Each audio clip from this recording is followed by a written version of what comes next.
Things just got worse and worse and worse as the night went on. Again, valiant effort down the stretch for the Bucs. Just too little, too late. Let's go down and let's see what Coach Fletch and the rest of the crew has to say. As always, go Bulls. So let's head into the locker room right now and see what the guys have to say about that one. Wow. Where do the Buccaneers go from here?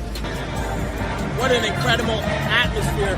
What a good win for the Tampa Bay Lightning. They snapped a 7-game winning streak. How we feeling, Bucs Nation? It's time to party, baby.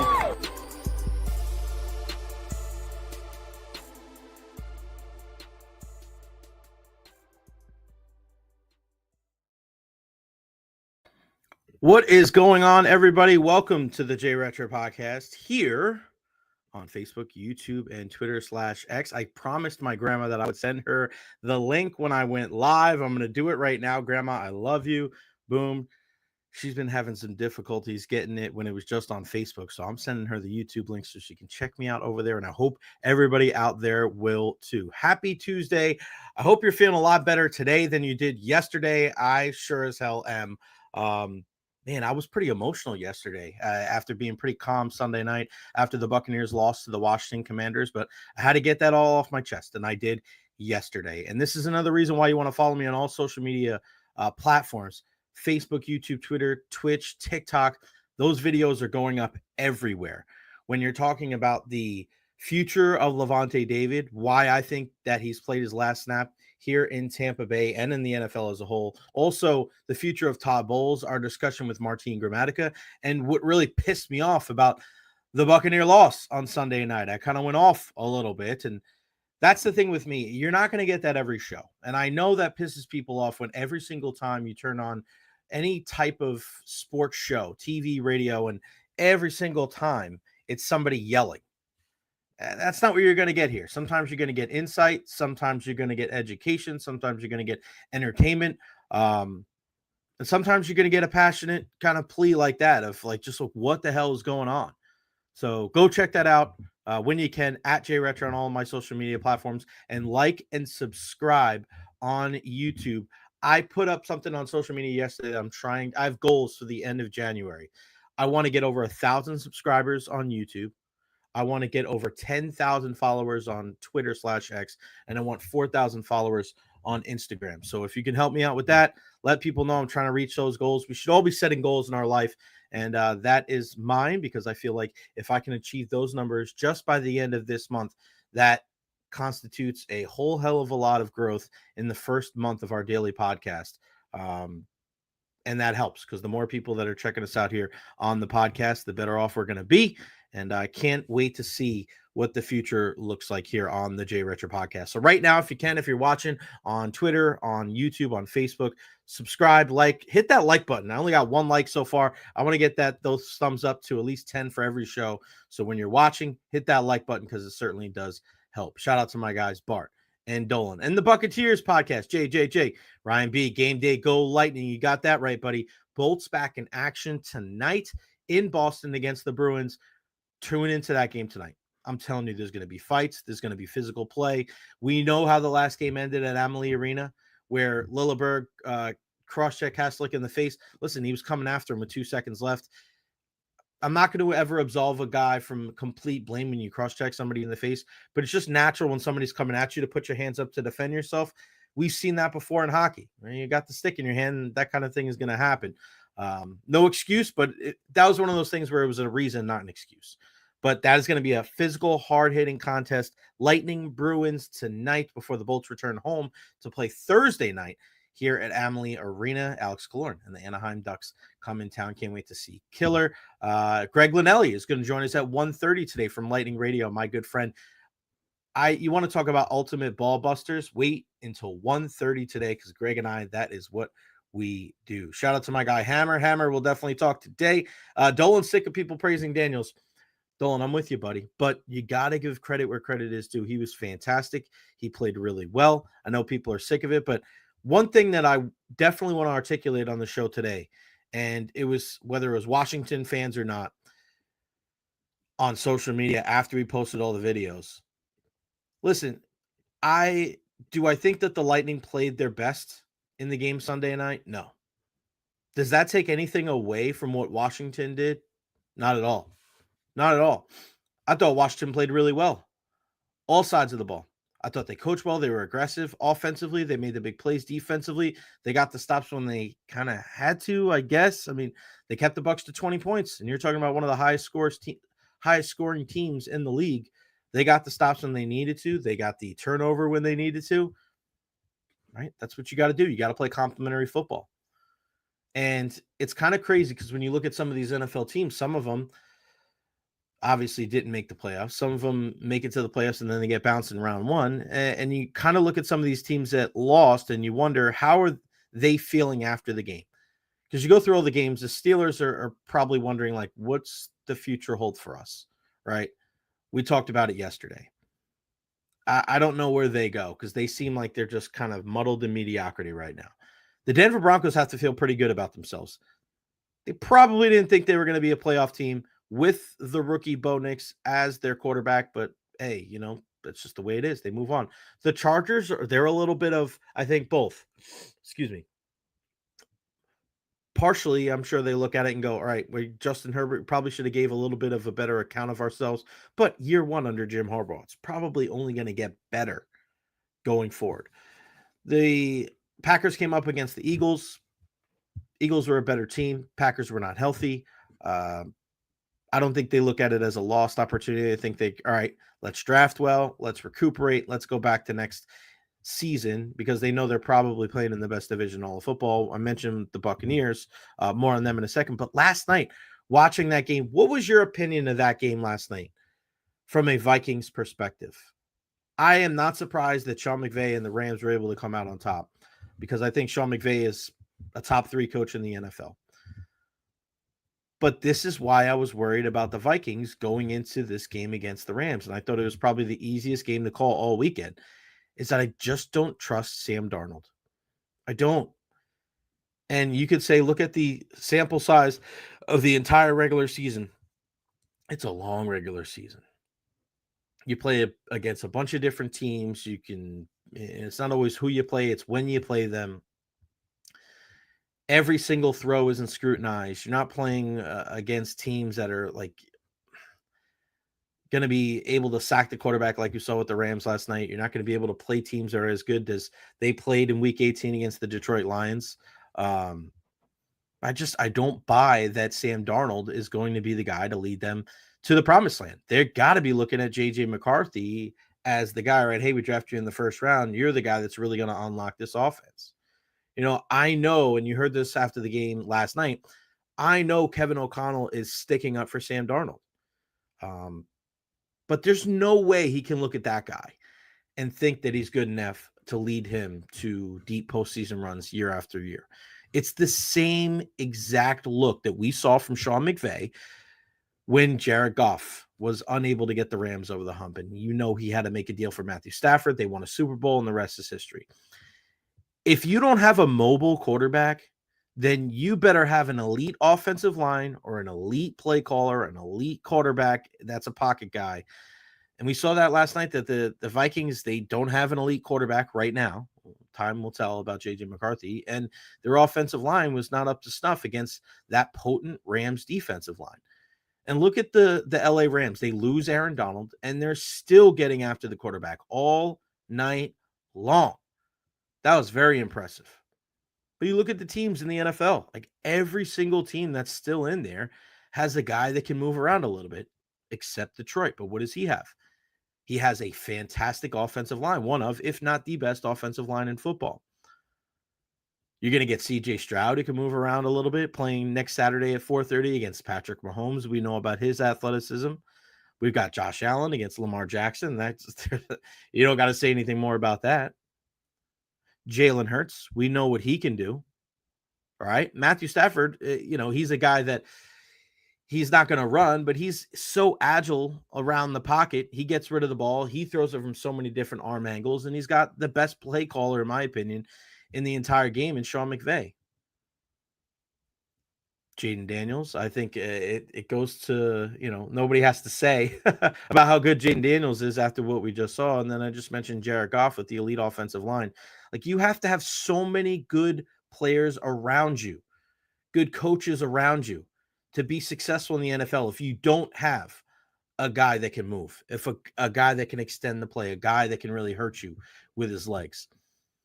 That's why if you're the Minnesota Vikings, okay, you look at it, and I think this was a blessing in disguise. It really was, because they're not going to have to pay that money to Sam Darnold. You can't, right? I mean, you can't pay him long term. Don't make the move that the Atlanta Falcons just did. And I see these mock drafts out there about these teams trading for Kirk Cousins. Why would you do that? Why? No freaking chance would I trade for Kirk Cousins. A guy coming off an Achilles injury last year. They're never going to turn back. It's all Michael Penix now. You have to have a guy that can move around in the pocket. You have to have a guy that can make a play with his legs, not all the time. Not a guy that needs design runs for him. But look at Baker Mayfield. That's the kind of guy that you need, at the very least. A guy that's going to be able to run for 12 yards on 3rd and 11. A guy that can escape the pass rush. Vikings don't have that with Sam Darnold. They have it with J.J. McCarthy, but it's not just about that. It's about the accuracy and decision-making. And, of course, missing his entire rookie season doesn't help.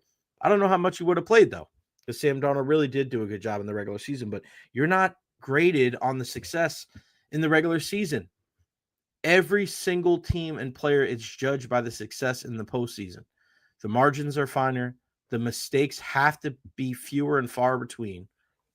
And if not, then you could just make the playoffs every year and get bounced in the first round like the Pittsburgh Steelers. And then every single season, you're having the same discussion. Who wants that? Who wants that? I'd rather be bad and be in a position to draft good players, draft a good quarterback, rather than be just kind of in the middle. 8-8 is a death knell. And now it's 9-8 or 8-9. That's a death knell in today's NFL. So we'll talk more NFL as a whole. Sam Monson from the 33rd team is going to join us at 1 o'clock today. You remember him from when we had him and his pal Steve Palazzolo on with us a bunch over when we were at iHeart. So he'll join us at 1. I mentioned Greg Linnelli talking all things Lightning at 1:30. Scott Reynolds, Pewter Report, 12:30 today, talking all things Buccaneers, including the futures of Levante David, Todd Bowles, Liam Cohen, and also I want to ask about Mike Evans. Mike did not speak to the media after the game Sunday night, and during the exit interviews yesterday, he also did not speak to the media, which is unlike Mike and unlike a lot of these leaders on the Tampa Bay Buccaneers. Is that a big deal or much ado about nothing? Scott Reynolds is the perfect guy to ask at 12:30. But I wanted to start today, and later on we will talk a little Roki Sasaki and his sweepstakes, where he's going to end up in the major leagues. Also, a Monday Night Raw recap. I'm going to give you my biggest takeaways. I'm going to do that every Tuesday towards the end of the show. But I want to start with the free agents for the Tampa Bay Buccaneers, okay? And there is a bunch of them, okay? And I look at all the guys on the offensive side of the ball and the defensive side of the ball, and then they have a restricted free agent in J.J. Russell. And if they want to bring back J.J., that's fine. He's a good backup. He's a guy that hustles. He's a dude that really contributes in special teams. But I want to talk about the 4 unrestricted free agents that the Buccaneers should bring back. These are the 4 guys, the 4 unrestricted free agents that I would definitely bring back if I was the Bucs. Number 1, Levante David. Now, I know I was on the podcast yesterday saying that I think that he's done. But if he does want to come back for 1 more year, I would not be against it. He was the best player for the Tampa Bay Buccaneers in their playoff game against the Washington Commanders. He still has gas left in that tank. Now, can he do it by himself? Can he be out on an island all the time against some of these top-tier tight ends and other players out in space? I don't think so. But I still think he has a lot to contribute to a winning football team. He just needs help. He needs help in that linebacker core. I would certainly bring back Levante David. Number 2, Chris Godwin. Chris Godwin coming off the injury. I know there's a lot of people out there that think that he's done, that Since Jalen McMillan is here, you don't necessarily need to pay a guy like Chris Godwin, but I couldn't disagree with that more. You're talking about a guy whose dead cap hit is going to be over $18 million next year, regardless. So why not pay the guy? Why not pay the guy 20, 21 million? Mike is getting 20 and a half. I think there are going to be some teams out there that are going to be hesitant to pay Chris Godwin that money because this isn't the first season-ending injury that he's had.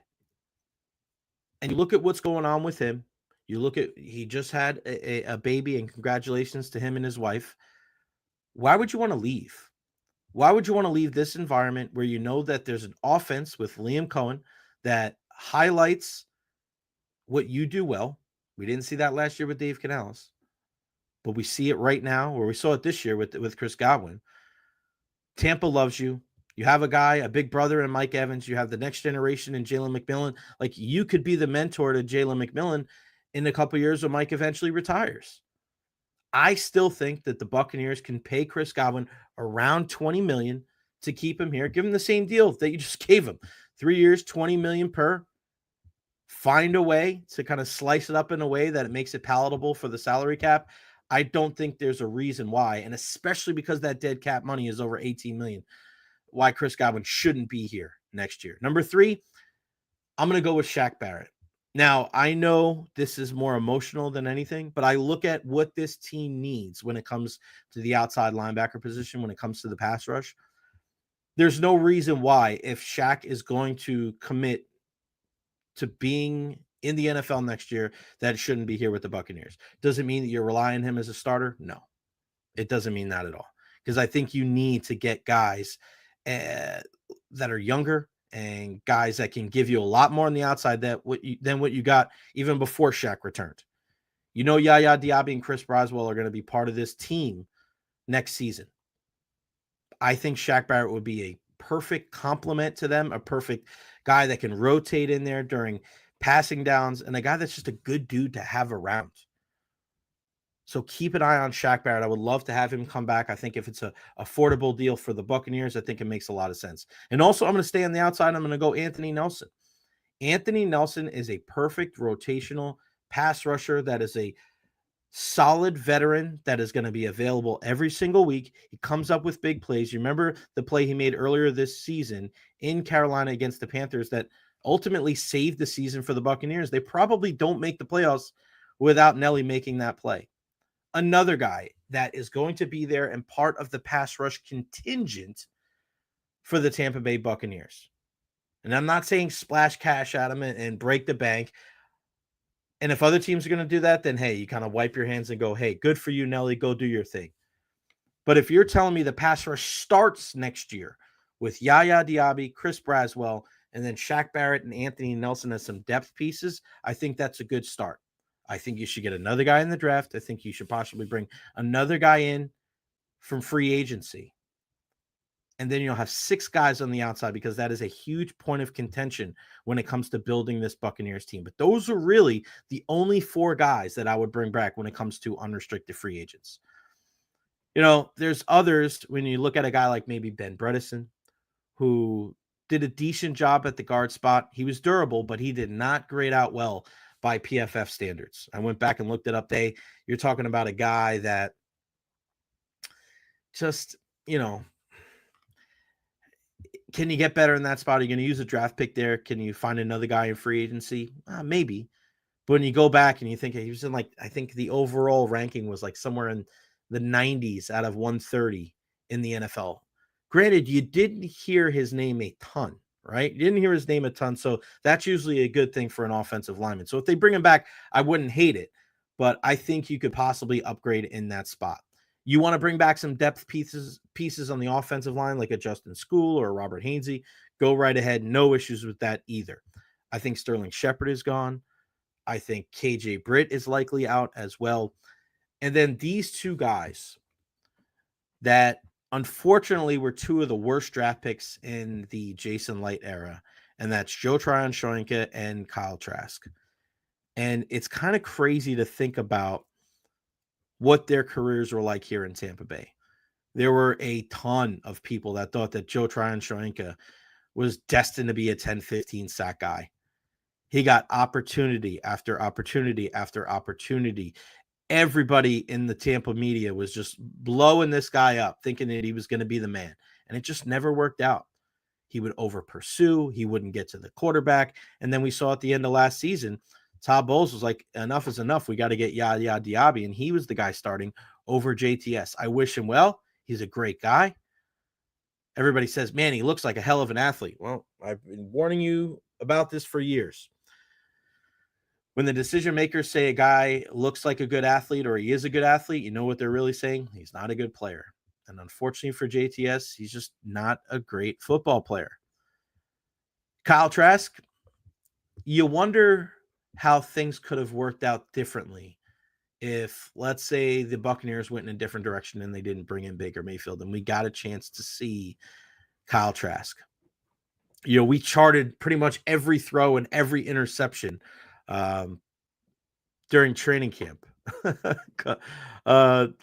before last year between Kyle Trask and Baker Mayfield. And I don't know if we necessarily thought that it was a true competition. I guess we did. I guess we did get, fooled a little bit. I won't say fooled, but maybe misled a touch that it was an equal standing between Baker Mayfield and Kyle Trask. Kyle didn't play all that bad in the preseason nor in training camp, but Baker's leadership capabilities and the way that he's just got that moxie and that unflappability to just really, if something goes wrong, to just snap and clear. He's a true leader of men, Baker Mayfield. Is Kyle Trask that guy? We don't know. We really didn't find out. I hope he gets an opportunity somewhere and maybe he becomes like a Sam Darnold type guy. But, man, Kyle Trask, it's kind of wild how things kind of worked out for him. So, yeah, Kyle Trask, I wish him the best. JTS as well. And I know our guy Ren says JTS needs to be unlocked by an innovative DC. I hear you, Ren, but I think there's times where, regardless of if it's innovation or not, there's a wherewithal and there's an intelligence to the game where you just saw him over pursuing. And you saw that there was times where he needed to set the edge and he did not do that. And I don't know if that has anything to do with the innovation of a defensive coordinator. Right? He needs to be smarter. He needs to play the game, between the ears a little bit better. If he's going to stick around in the National Football League, he's going to get an opportunity because he's like built like a Greek god, this guy, and he was a high draft pick. And people are always looking to give pass rushers a second chance because it's such a prime position. People really want to make sure that they exhaust every avenue when it comes to finding these guys, whether it's through trade, whether it's through free agency, whether it's through the draft. Undrafted guys, bring them in. Let's see what this guy's all about. Unfortunately for the Bucs, JTS did not work out. Does it mean that it's not going to work out somewhere else? I don't think it will, but you never know. You get on it, you get him with the Rams. You get it, right? You get him in Philly, or you get him with one of these teams that really does a great job of developing these young pass rushers. Maybe they're able to unlock something there with JTS. For him, because he's such a good guy, I really hope that works out. Shout out to Sergio, Dave Terry, J-Bird, my man, coming here from England today. Go Liverpool tonight. You know we're not giving you any love with that, David Terry. You know better than that. Here we go. Red again. Shaq had one magical season, then nothing. Too old. Injury concerns. Yeah, I'm not talking about a long-term deal, Red. I'm talking about something very affordable to bring him back. It seems like they might be open to the discussion, the Buccaneers and Shaq, a rotational pass rusher, a rusher. What we've seen the last couple of years from a guy like Will Golston, who unfortunately I don't think will be back with the Bucs, but let's not diminish what he was able to do for Tampa Bay. I love that guy. A true consummate leader and professional. He really taught a guy like Logan Hall, I think is that next version of Will Golston, how to be a true pros pro. And I think Logan Hall is one of those guys that he's going to be part of this defense, part of this rotation for a long time. Ren agrees with me on Nelson. I am with you, my friend. Who else? Nick in Sarasota. Godwin needs to be back if they don't target tight end in the draft. We saw Baker ceiling without that force over the middle / in the slot. Athletic TE or Godwin equals continued Baker success. I don't disagree with that. I don't think they're going to go tight end in the draft. I think when you have Cade Otton and you have Payne Durham and you have Devin Culp, who was able to make some plays there in the middle of the season, and O'Keefe more as a blocker, I think you go into next season with your 4 tight ends, and I don't think you touch that spot. I'm okay with that because we saw when Chris Godwin and Mike Evans went down, Cade Otton raised his level. I don't think that Cade Otton doesn't have the numbers of some of these top tier tight ends in the league because he can't do it. I just think there's a ton of really good weapons on this team. And that's where like they eat into his share. You have Bucky Irving, you have Rachaad White, and those guys can get theirs in the passing game as well. You know, Mike Evans is a huge part of the offense, and Jalen McMillan now.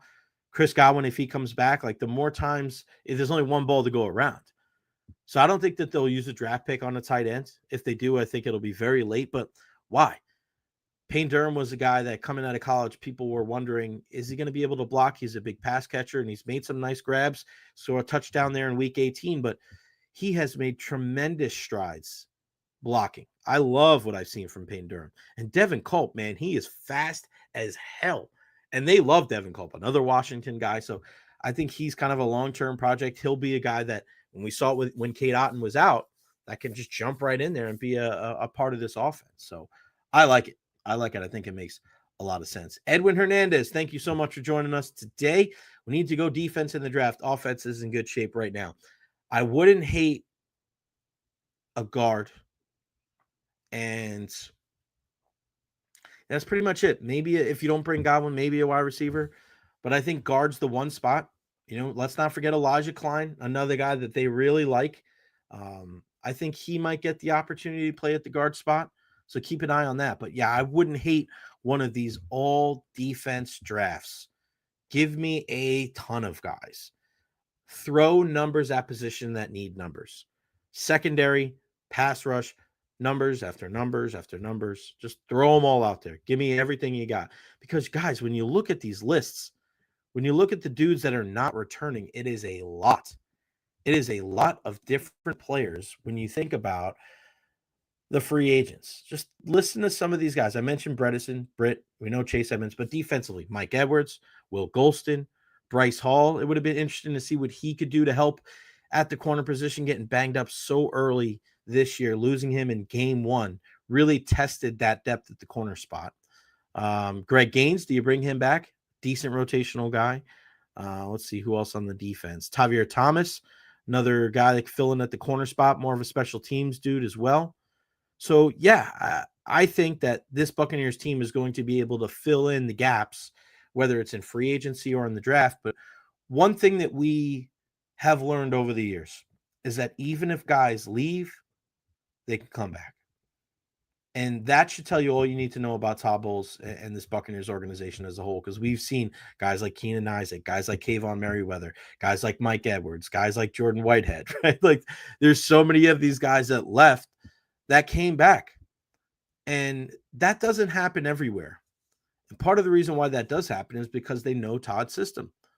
Now, is that a system that needs to change? 100%. Todd Bowles needs to figure out a way to make sure that it's not just the bend but don't break defense. He's got to do a better job of getting to the quarterback. He's got to do a better job of getting off on third down, protecting the middle of the field, and letting some of these elite playmakers be wide open. It's got to improve. It can't be like that again. Now, whether that's changing the scheme, whether that's changing the personnel, or whether that's freshening up the coaching staff, Todd has to be real with himself. He's got to look in the mirror and realize that changes need to happen. That's one of the hardest things for a veteran coach to do, is to look in the mirror and go, and I'm not saying change everything. I'm not saying that you have to scrap the entire defense, but there's got to be tweaks that are made. You have to be better than what we saw against that Washington Commanders offense. Because even though they played well, I think if the Buccaneers defense played like we know it can play, they maybe come out on top. If you play like you did early on in the season against Jalen Hurts and the Eagles, I mean, we're having a different conversations today. We're preparing for a playoff matchup against those same Eagles. But we didn't get that. We didn't get that because that defense didn't play well enough. And I know some people are going to look at it, and I've seen this on social media as well. Jay, they only gave up 23 points. Okay, 23. I get it. But how many drives did you give to your offense because you got off the field? What was it, 7, 8?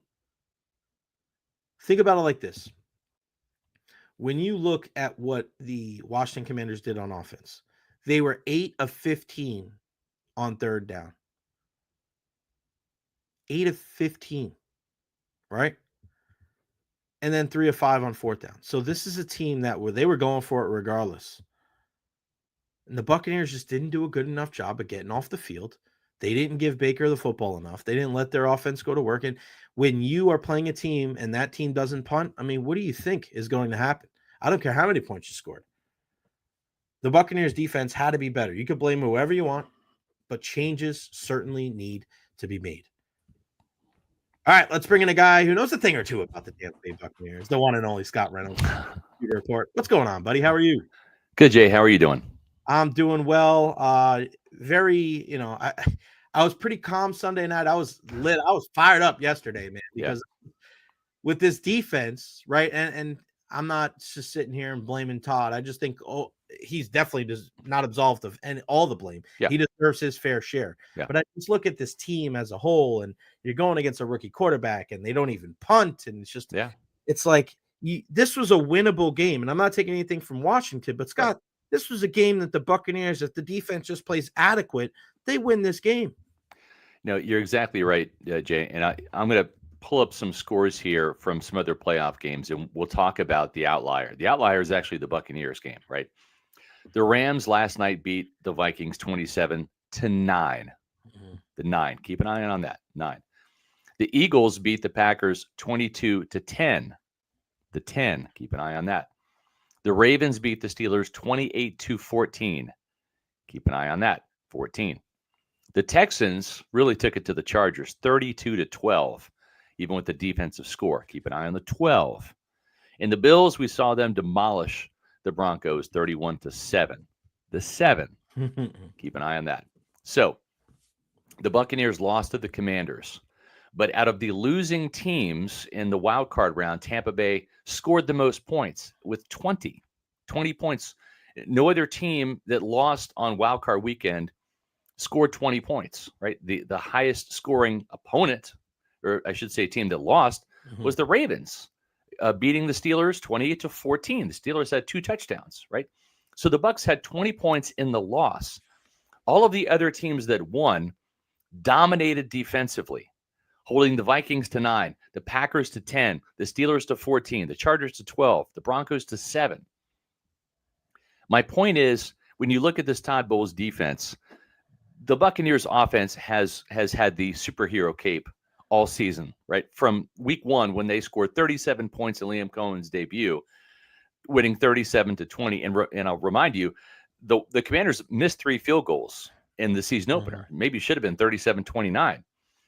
But for Todd Bowles' defense, there has to be a time when the offense is not wearing the superhero cape and you still win the game. At some point in time, you got to win a game 20-14, 20-17, 20-7, right? And we've seen other teams do that week in and week out. Matter of fact, the Kansas City Chiefs haven't even scored 30 points in any game this year, right? But you have to be able to win with defense. And when you're Todd Bowles and that's your side of the ball, you're the defensive play caller, that should have been the game where you get a stop or 2 or a takeaway or 2 and put the clamps down and say, you know what? Hey, Washington's defense came to play. There were some mistakes in offense. We still won, even though we didn't score 29.5 points per game, right? But that hasn't happened at any point this year. The teams that have struggled to score against the Buccaneers are also the teams that got blown out by the Bucs on offense, right? Look at the Chargers game, 40-17. Right. That's a prime example. The Giants game, 30-7. So there needs to be some balance here. Like, you have to be able to have a defense that is capable of holding teams under 20. And that just has not been the case at all with Todd Bowles' defense this year. The pass defense has been suspect. They've not gotten the takeaways. 7 interceptions on the year is embarrassing. It's ridiculous. And 6 of those have come in the secondary. Remember, Levante David had a pick against the Falcons. So to go 6 interceptions over 17 games, it's absurd. If Todd Bowles ends up staying, he at the very least must make some changes to his coaching staff, because cornerbacks coach Kevin Ross, I don't want to be age discriminatory whatsoever, okay? But I'm a believer in fresh ideas. The NFL is adapt or die. Mm-hmm. Evolution is king. And Todd Bowles played with Kevin Ross, the cornerbacks coach at Temple, okay? His position coach at Temple was Nick Rapone, who's the safeties coach in Tampa. All right, see where I'm going with this? Mm-hmm. You've got a lot of young assistants on the offensive side of the ball. Some of those guys came from college, right? Brian McClendon came from Georgia. He was at South Carolina and Oregon. And what having some youth brings to the table is you can relate to players probably a little bit more, because they're not getting any older. I mean, they're young guys. Every time you're drafting rookies, they're 20, 21, 22, Mm-hmm. right? And so there's a relatable aspect there. You're reaching those players where they are. And then it's also, too, fresh new concepts. The NFL steals from college because college has got the most innovation, because they get the most teams, Mm-hmm. right? So I'd love to see Todd Bowles do what Liam Cohen did, bring a bunch of younger guys in from college. He brought Brian Picucci, the offensive line coach from Kentucky, who's working with Kevin Carberry. So you've got a nice mix of college and pro there. I just feel like there's such a stagnancy in Todd Bowles' defense that he's got to shake things up and maybe get some of these cronies that he has coached with for years that are probably yes men at this time. He needs to have some fresh ideas and some people challenge him in order to build a better mousetrap out there on defense, if he stays. I'm with you, man. And I don't think it's age discriminatory, because you look at a guy like Andy Reid. He's one of the older coaches in the league. Yep. And he is as innovative as they come. Absolutely. So, I mean, it's one of those things where, all right, fine. If you don't want age to be held against you, then just start doing some different things. And That's it's right. kind of it's the same copy and paste type of thing that's just frustrating as hell when you watch this team. So do you change? You mentioned the coaches. Personnel obviously has to improve in certain areas too. Yeah. Do you think Todd Bowles is 100% for sure coming back next season? No, I don't. I'm not sure. And I wouldn't be surprised if this drags out for a little bit, Jay. I wouldn't be surprised at all. As I said on the Pewter Report podcast yesterday, in my 30 years of doing this, I've got 3 decades of covering this team. I walked in the door in 1995 with the Glazers, so I've been there as long as they have as an ownership group, and it's afforded me the ability to see them make coaching changes, Jay, at different times of the year. Okay, Mm-hmm. Let's run through it real quick. I've seen them have the Black Monday guys, right, where you fire the coach at the end of the season. It didn't work out. Raheem Morris, prime example, right? Back in when he coached. Same thing with Greg Schiano. He was fired the last day, or I should say that the first day of the offseason when their season ended. Lovie Smith, same thing. But then you look back and you see some of these dates. Let's talk about John Gruden. John Gruden was fired 19 days after the season ended in 2008. That's a long time. Yeah. They didn't make the playoffs either. So Mm-hmm. he was fired January 16th. And a lot of factors went into that. We can get into it if you want, but I mean, that's just one example. Then when they fired Tony Dungy, which was the day after his playoff loss to the Eagles in Philadelphia back in 2001, technically it was January of 2002, but at the end of the 2001 season, it took him 37 days to finally pull the trigger and trade for John Gruden in the middle of February, right? So now we've got coaches that I've seen fired in late December, early January, late January with Gruden. Now we're talking about, hiring or trading for Gruden after Dungy was fired. He didn't come aboard till mid-February, okay? What happened with Todd Bowles? He didn't become the head coach until March 22nd when Bruce Arians retired, right? Nobody kind of saw that coming. So my point is with the Glazers, we've seen them make coaching changes late December, early January, late January, mid-February, late March. So I don't know when they're going to come to the conclusion. Here's what I think will happen, though, Jay. I think that they're waiting to see what happens with Liam Cohen. I think if Todd Bowles comes back, it has to be, in their mind, with Liam Cohen as the offensive coordinator, right? Okay. There are some reasons for keeping Todd. We can get into that if you want.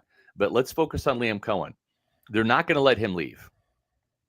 I've seen this play out before with John Gruden and Raheem Morris in the early 2009 offseason. During that 19-day period, one of the factors for them firing John Gruden, there were several factors, but one of those factors was the minute that Raheem Morris, who was tabbed to be Monty Kiffin's replacement as defensive coordinator under Gruden, never happened because Gruden got fired. Raheem Morris had interviewed with the Denver Broncos for their head coach opening. That scared the Glazers because he was their backup plan. Mm-hmm. Do we keep John? Do we give him another year? Remember, they just gave John Gruden a 3-year contract extension. Right. Less than a year before, in January of 2008, his last season was 2008. They paid John Gruden for 3 years not to coach with a raise. Okay. That was not an easy decision that they came to. But the minute that they had their plan B threatening to leave, which was Raheem Morris, who they thought at the time, maybe this is the new Mike Tomlin. Maybe he's the next Mike Tomlin. That's part of the reason why they made that switch. So I think if Liam Cohen were to leave, that puts Todd Bowles in some serious jeopardy. And I think that Glazers would, if push came to shove, make an offer to Liam Cohen if he gets a coaching offer, and look for the Raiders to be a team that's going to be interested in him next. They're interviewing John Spytek, the assistant general manager in Tampa. Tom Brady's been down here 3 times, Jay, to cover these Buccaneer games, most recently the Saints game. And what happened? Now he's got an interview with John Spytek out there for the vacant Las Vegas general manager position. And I wouldn't be surprised if Liam Cohen is one of those guys that Tom Brady wants to interview out there as well for the head coaching position. So what would the Bucs do? Yeah, I guess what would the Bucs do for Liam Cohen? That could prompt the team to make the move at that time.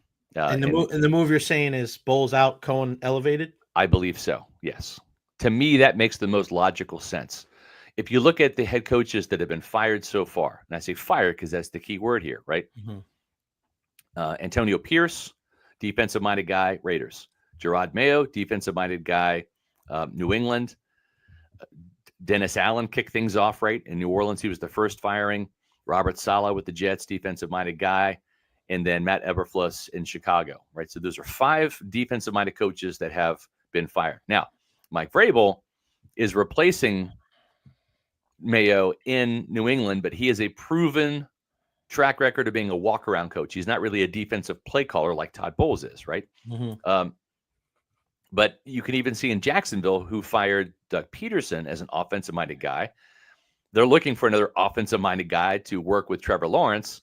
Right. They're not going for a defensive guy. The trend is hire the offensive-minded head coach, the play caller, to work with the franchise quarterback, whether that's somebody that you drafted in-house or you got, like Baker Mayfield, in free agency. Pair those guys together because it's easier to find a defensive coordinator than it is to try to find a new offensive coordinator because that's the flavor of the month, as it should be in the NFL with these owners. Look at the Buccaneers. If Liam Cohen leaves, Todd Bowles will be on his 4th offensive coordinator in 4 years. And you know this as well as anyone. Lightning doesn't strike twice in Tampa unless it's Kucherov, Point, Hagel, or Hedman, right? Good you know point. what I mean? So yep. it just, if you think that the next guy out there is going to come in and walk in the door and just pick up where Cohen left off, 29.5 points per game, it didn't work that way. This guy's a special play caller. He's got a special knack for calling plays, for getting the running game to go from dormancy to lethal in one season is incredible. The assistants that he brought in, everybody's leveled up. Everybody, with the exception of Trey Palmer. If you look at the offense, Trey Palmer, who's the 3rd receiver last year, and I don't think he's going to be here next year. Every single player has leveled up. Cade Otton, Payne Durham, right, in the tight end room. Rashad White didn't level up, but only because of Bucky Irving, right? Sean Tucker leveled up. Baker Mayfield leveled up. The entire offensive line, the returning starters, all leveled up. Mike Evans leveled up from the touchdown standpoint. Chris Godwin was on his way of leveling up, right? Jalen McMillan came in as a rookie, and Brian McClendon got him to level up. That's what really good coaches do. It's not just the play calling. It's, can you find good assistants? Look at the big 3 in Tampa. Tony Dungy, look at his coaching tree, right? John Gruden, was smart enough to keep Monty Kiffin, Rod Marinelli, Mike Tomlin, all those guys from the Dungy regime. And then look at some of the guys that he had on this coaching staff. Sean McVay was on this coaching staff here in Tampa, and then look at Bruce Arians and how he was able to come in with a Super Bowl caliber coaching staff at the time and get the job done. So coaching matters. And a guy like Liam Cohen to hit on all of those assistants, Justin Peele in the tight end room, Brian McClendon at receivers, offensive line coaches, Brian Picucci and Kevin Carberry. You can't let this guy leave. So I think that's what the Glazers are looking for. They're looking for how much interest he gets so they can kind of make that argument, because Todd's a good guy. Todd's done a lot for this franchise, right? He's not a guy like Dirk Cutter or Lovie Smith or Greg Schiano that you're kind of like racing to fire, especially coming off 3 straight NFC South championships. There's going to be pushback from the national media. There's going to be, what are you doing letting Todd Bowles go? What's causing this? He's, all he's done is won 3, NFC South championships. How can you let this happen? Because this is evolve or die. That's adapt or die. That's what life is in the NFL. And they're willing. You think they're willing to take that chance, though, Scott? Like, because I'm just playing devil's advocate because all the guys you mentioned that got fired, none of them had division titles, right? That's right. Todd's won 3 in a row. Yep. And I think there's also something intangible, something that you can't quantify with numbers, the way that he's a leader of men and the way that even though for 2 straight years this team went in the tank in the middle of the season, you know as well, people weren't murmuring, they weren't at these leaks that we see every single week in the NFL. Team together. People jumping off board. Like, there's a lot to be said about that. No doubt. And when you have guys like Levante and Mike Evans and Will Golston, regardless of whether they're here or not, but next year, those guys believed, even on the offensive side of the ball, Baker included, in Todd Bowles, that he wasn't going to waver. That's right. And I think for all the people that say, he's no passion, he's no emotion, like, there's something to be said. And Kevin Cash isn't either. John Cooper isn't either. He's got a steady hand. There's an even keel to them. That my worry would be, okay, I understand that, because the only team probably that looks at it and goes, all right, we don't have a big time offensive play caller. I guess you could say McDermott in there, and they made the decision to Joe Brady. And we'll see what his future entails. But look at Detroit. Dan Campbell's not the offensive play caller, but every single year we're going to be asking, when's Ben Johnson going to leave? And who wants to talk about, your offensive coordinator leaving and taking interviews every single year? So I understand that aspect. My concern would be if Liam Cohen, and they say this a lot in basketball, is when you move that 12 inches to the left. That's right. And you're the guy that makes all the big time decisions. Yep. And you're the guy that has to decide who's playing, who's not playing, disciplinary actions. A lot more to it. There's a lot more to it. And just because Liam Cohen's a great play caller, right? Yeah. Does that mean he's going to be a great head coach? Because he wouldn't be the first offensive play caller that moved to that other chair and just absolutely crap the bed. So you're telling me that the Glazers would likely kind of take that risk because this is kind of the trend of the National Football League. Also combined with how talented he is. And he's a great guy too, right? I mean, he's an incredible guy. No doubt. Yeah, and again, it goes back to my experience doing this. They have the track record for doing it. Tony Dungy, right? Tony Dungy turned this franchise around. He turned the Buccaneers into the Buccaneers and got them their first playoff win in 1997 that they hadn't had since the early 80s. Went to the NFC Championship game in 99, right? And then 3 straight playoff years, 99, 2000, 2001. And that was a tough call, right? But they did it because they felt they had reached the ceiling with Tony Dungy, that for whatever reason, he could not figure it out on offense. And remember, he had 3 offensive coordinators in his last 3 years. Mike Shula in 99. In 2000, it was Les Steckel. In 2001, it was Ty Christensen. And the offense stalled, and they lost to Philly in the first round of those 2 years in 2000 and 2001. And they just felt like they had hit a ceiling. And maybe they feel that way with Todd Bowles now. It's like, do you think they have? Do you think they've hit a ceiling with Todd Bowles? Yes, I do. I don't know that he has the game management ability to make the necessary calls or avoid the necessary blunders with the time management. It's one thing to call the timeout at the right point in time. It's another thing to call the timeout at the wrong time, right? And let the clock run or don't let it run. there's some real strategy to this that I just don't think, because you can go back to 2002. Look at the Cleveland Browns game in 2002, Brady's last year. They mismanaged the clock at the end, went to overtime against the Browns, should have driven down the field, kicked the field goal and win it. It goes to overtime. They lost it to Jacoby Brissett. David Njoku, I think, was right. Yeah, David Njoku. Yeah, caught the touchdown on fourth down to send the game to overtime, etc. You look at that combined with the slide on defense. Right. 30th or 31st in pass defense, whatever it is, only 7 interceptions, 6 in the secondary. That's the damning thing, right?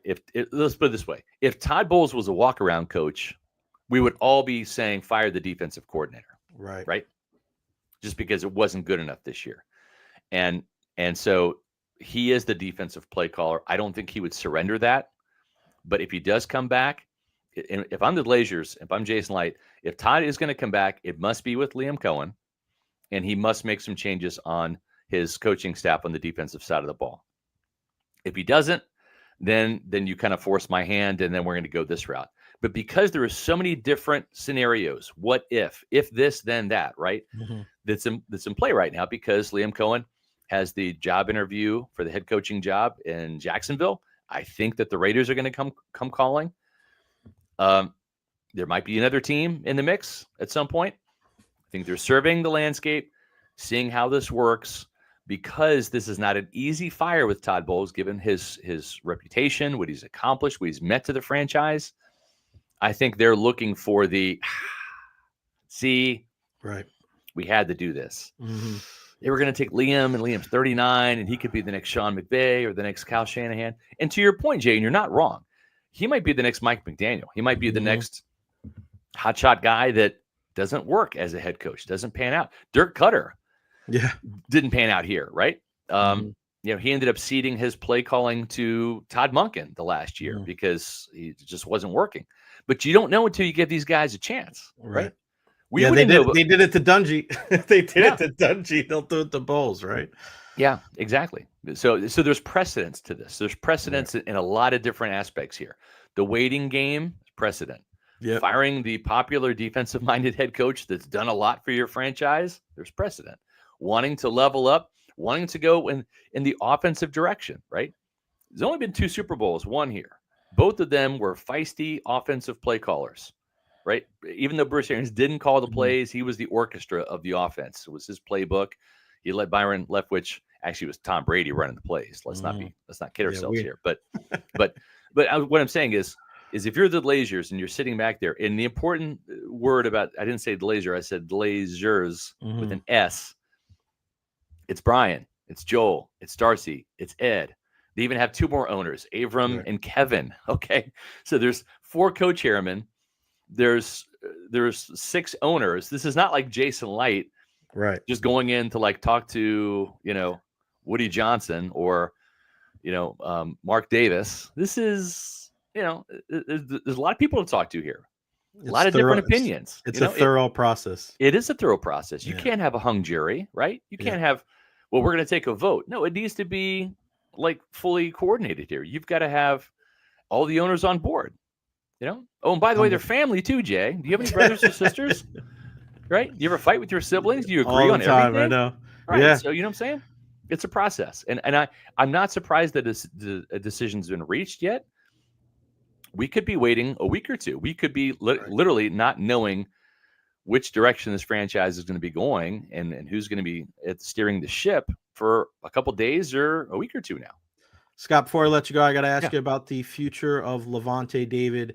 I've been in that locker room after losses like you have. But when you see KJ Britt in tears, you see Levante as emotional as I've ever seen him. I mean, he's been upset after losses before, but I mean, for him to get, and he's a very stoic, very calm, very soft-spoken individual. I just felt like in my gut, I was looking at a guy that just knew that it was over. What do you say about the future of Levante David? I would say you're going to be 35. Father Time is undefeated. I'm famous for saying that. He comes for everybody. Levante has been doing a really good job of outracing him until now. I think if you look at the PFF grades, he slipped in coverage this year, and I think that's accurate. He's not the coverage linebacker he used to be. He is he's still a good tackler. He is still a very good blitzer. He's better going in drive rather than reverse. But does he need to be in park? And I don't know. That's a question for Levante. I appreciate that Rondé Barber didn't hang around too long. He got out when he was still good. Nobody wants to see that aging boxer in the middle of the ring when he's lost his his right hand. Yeah, exactly. So there's a part of me that if this was it for Levante, I would say, like retire. But it's a. I love Levante. I want to remember Levante for what I thought was a really good game against the Commanders. Like if that was it, man, you left it all out in the field. You got a sack on Jaden Daniels. You looked like little flashes of old Levante. I thought he was the best player on defense for the team. Yeah, he and Yaya Diaby. Yaya was good too. But you look at Levante and you're like, part of that is what you said. Like, hey, look at you turning back the clock. But also the other side is like, damn, somebody else probably should have stepped up to help out this guy. You know, for sure. And so to me, I think that I would like to see some newer, younger, better, faster, more athletic linebackers. And the key word and everything I just said is better. And that's going to be tough because Levante, I think, is still a good player. Mm-hmm. But at 35, is he going to be better than he was this year? No, I don't think that in any stretch of the imagination, you're going to get a better version of Levante David. And then you're older. You're probably going to lose half a step or a step. This team has some real coverage issues in the middle of the field. Levante was part of the problem this year. Having said that, it could be worse. Right. Younger doesn't always mean better. Faster doesn't always mean better too. There's something about instincts and football IQ and intangibles that matter. Those unquantifiable things that the analytics guys can't, quantify and grasp. So I don't know if he came back, I wouldn't be opposed to it. But at the same time, if you can find somebody that was as good as Levante this year, that actually has more of an upside, that is younger, that would be here longer, that was faster, more athletic, Devin White's faster and more athletic than Levante. He's a terrible linebacker, though. You know what I mean? So you got that right. And who knows, Scott, maybe a different defense next year. Maybe if Levante does come back, it puts him more in a position to succeed where he's not out on an island. Like, why is our 35-year-old linebacker one-on-one with the elite tight end in the league? Right. And I think, Jay, too, for example, and I have not spoke to Liam Cohen about this whatsoever. This is just a scenario in my mind. Let's say they pull the switcheroo and Todd Bowles is out, Liam Cohen's the head coach. If you're Liam Cohen and the 34-and-a-half-year-old version of Levante David is your first exposure to Levante David up close and personal, right? You weren't here for the 7-sack season and the 5-interception season, and in the Super Bowl Levante, right? This is your first exposure to Levante. You look at it and you're like, probably do better at linebacker, right? Because he doesn't have the history with Levante that we all do, covering this guy since he was a second-round pick back in the day, and the decade of dominance that he had and getting snubbed by Luke Kuechly and Bobby Wagner, always being the NFC linebackers. Where if Levante was playing on playoff teams, he would have probably had 5 or 6 more Pro Bowls by now. Right. So that's the thing. It's like if I'm Liam Cohen, this is my team now. And maybe I'm completely wrong. I'm putting words in Liam's mouth here. I'm just looking at the scenario. Or if a new coach comes in, a new defensive coordinator comes in and didn't have any exposure to Levante, you look at that tape from last year and you're like, probably need to upgrade this position, right? So, good point, man. So there's a clinical X's and O's, eye in the sky doesn't lie. Part of it you have to look at. But if you're Jay Recher, if you're Scott Reynolds, if you're a Buccaneer fan out there, if you're Jason Light, who didn't draft the guy but re-signed the guy multiple times, and he was your dad's favorite player at Nebraska, you want him to stay as long as you can. But at the same time, the lights go out for everybody. The party's over, and so if this is goodbye, I thought he went out with a bang, and I hope that he becomes a wire-to-wire player. Mm-hmm. I hope he doesn't seek a deal elsewhere. And you see Bobby Wagner, right? Bobby Wagner recovered a fumble. He's leading tackler in Washington. still kicking, right? But Mike Allstott was a Buccaneer for Right. life. Rondé Barber was a Buccaneer for life. Derek Brooks was a Buccaneer for life. John Lynch wasn't. Warren Sapp wasn't. A couple of those guys in the Ring of Honor are true and true red and pewter or orange and white guys. And you'd like for Levante David to be one of those guys. You want Mike Evans to be one of those guys where it's just every year red and pewter Buccaneer through and through. And I hope that's the case. And the other thing too, I'll leave you with this. Levante David got a little dinged up at the end of the game. And maybe that is a little bit of a sign to him and say, you know what? I can walk. I don't have any debilitating injuries. I don't need a hip replacement. I'm not coming off a dislocated ankle like Chris Godwin is. You know what I mean? My arm's not in a sling from a pectoral injury like Christian Izzian is. I'm walking. I walked away from the game. They didn't have to wheel me out. I'm not on crutches, right? I didn't go out with a career-ending injury. My neck is okay despite all of the collisions that I've been in my dozen or 13 years, however long it's been. So there's that too. Maybe getting dinged up at the end of the game is kind of like, okay, time to go before the worst case scenario might happen.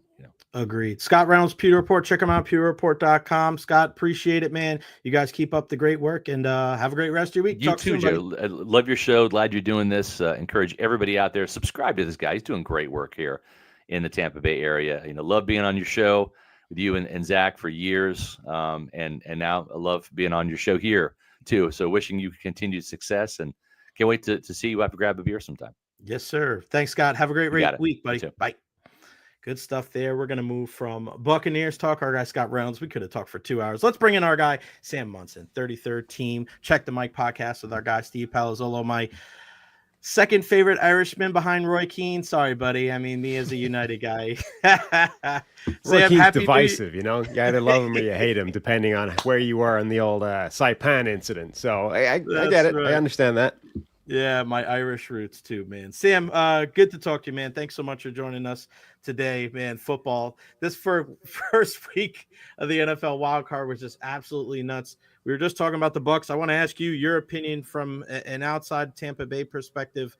Was it more of the Bucs not really playing to their best, especially defensively, or was you just got to tip your hat to a guy like Jaden Daniels in Washington? Yeah, I mean, I think a big part of it is Jaden Daniels making plays when he needed to. Honestly, though, it was such a close game. It really comes down to that fumble, jet sweep, jet play.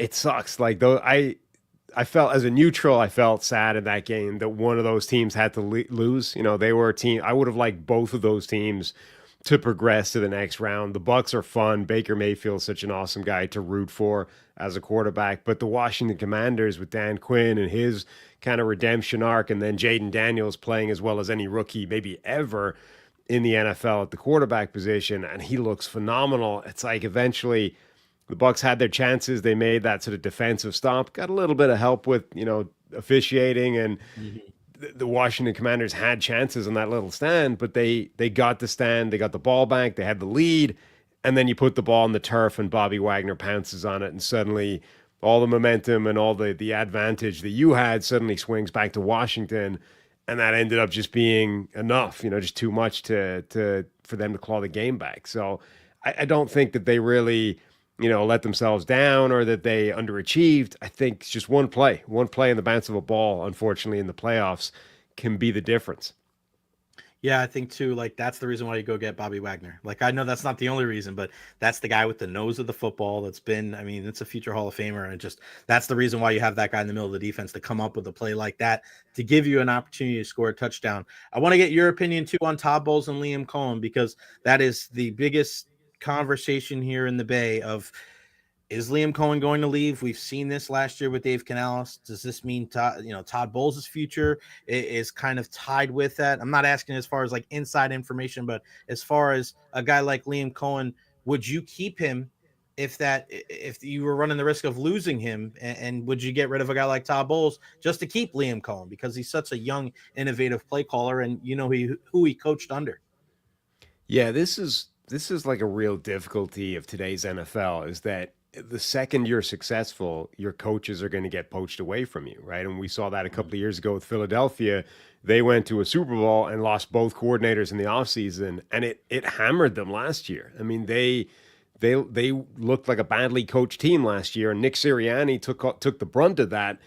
But ultimately, you have to remember, like, both of his coordinators are now coaching somewhere else. They're head coaches with other teams. And then this offseason, they go get Vic Fangio, they go get Kellen Moore.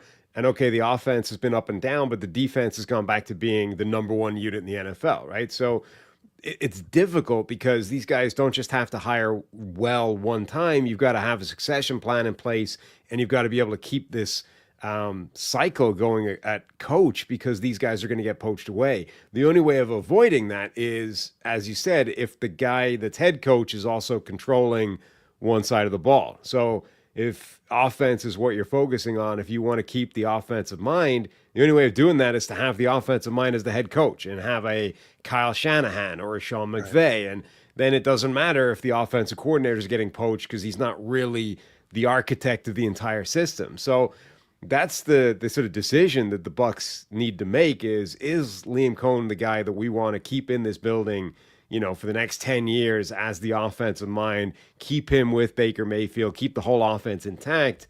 And if so, basically the only way of making that happen is by promoting him to the head coach and relieving Todd Bowles of his job. And it's tough to do that coming off a playoff year where, they had a successful season, and and there's obviously risks associated with it as well. Like, you're asking him to do a different job. It isn't just right. Head coach is a different gig. And a guy like Shanahan or McVay, not only do they have to run their offense, but they also need to do the 17 other things that a head coach needs to do. So it's a tough call, but it's a difficult situation in today's NFL, because the alternative is, if you find good guys, they're only going to stay in your building for a couple of years before somebody else gives them a shot.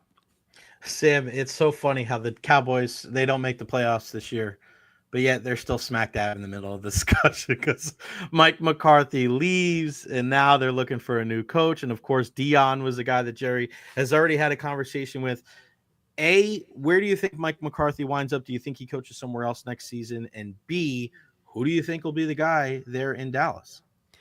I mean, I think he'll definitely get another head coaching job somewhere else this season. I don't think he'll be forced to kind of sit out, go away, come back, wait for an opportunity. I think he's been too good. And yeah, maybe he does have a ceiling. Maybe he's not great, but he's very good. I mean, 3 consecutive 12-win seasons.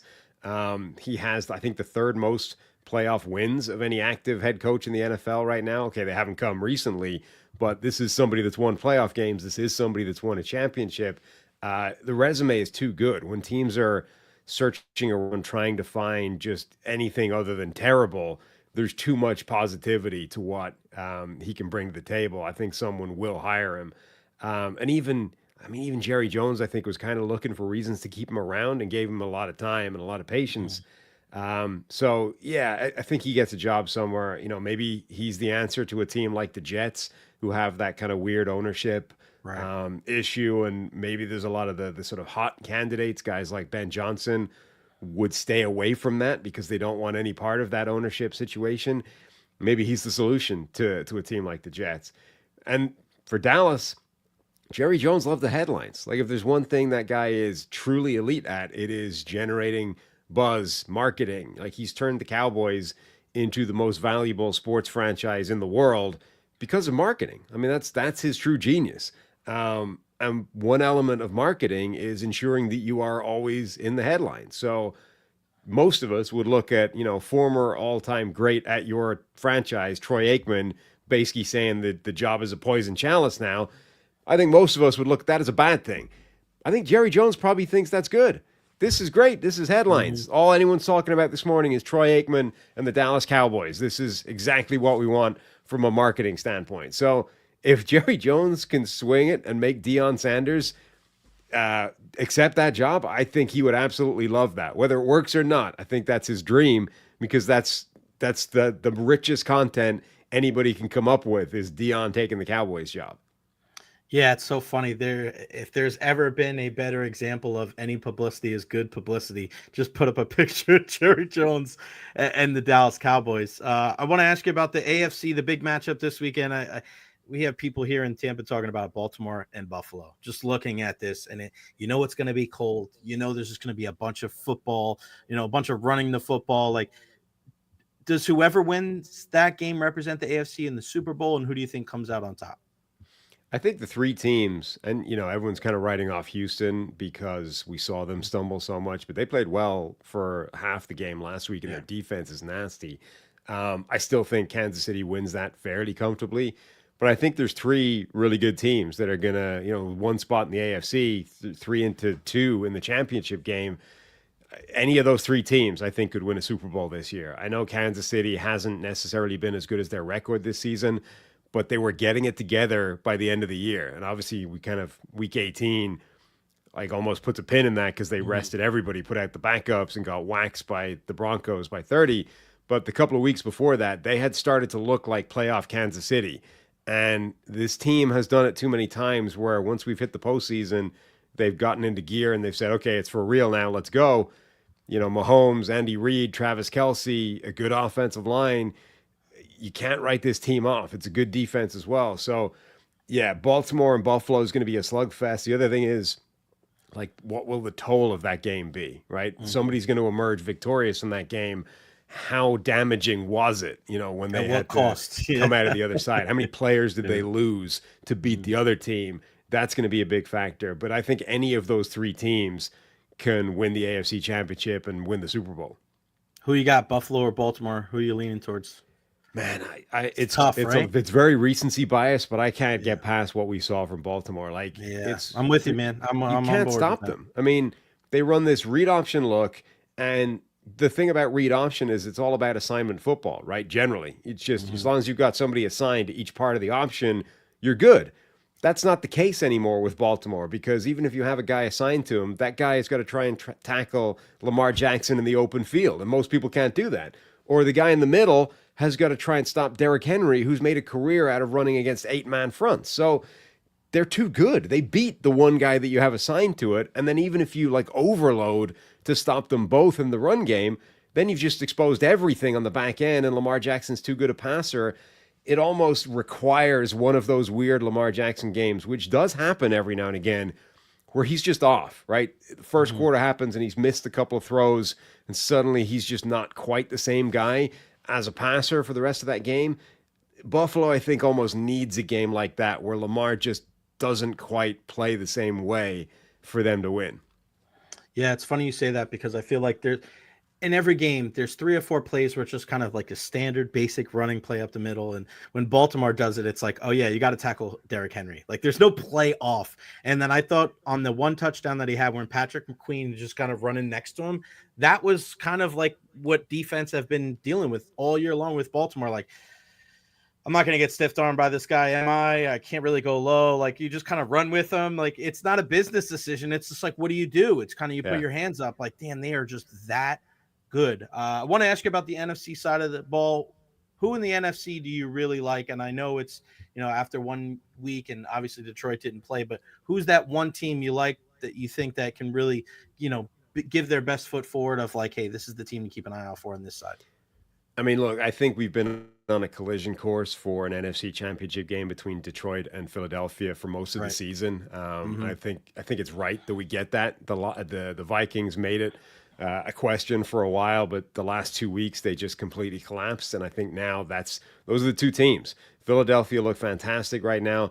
Detroit's offense is amazing. The question mark for them is, like, are they just too beat up on defense to be able to still be that team that they look like? I sort of feel I'd like to see them do it, because I feel sad that, like, 22 players on IR, 16 defenders, like, it's just a bad way of sort of falling out of contention. Like, nothing you did, all of your players got hurt.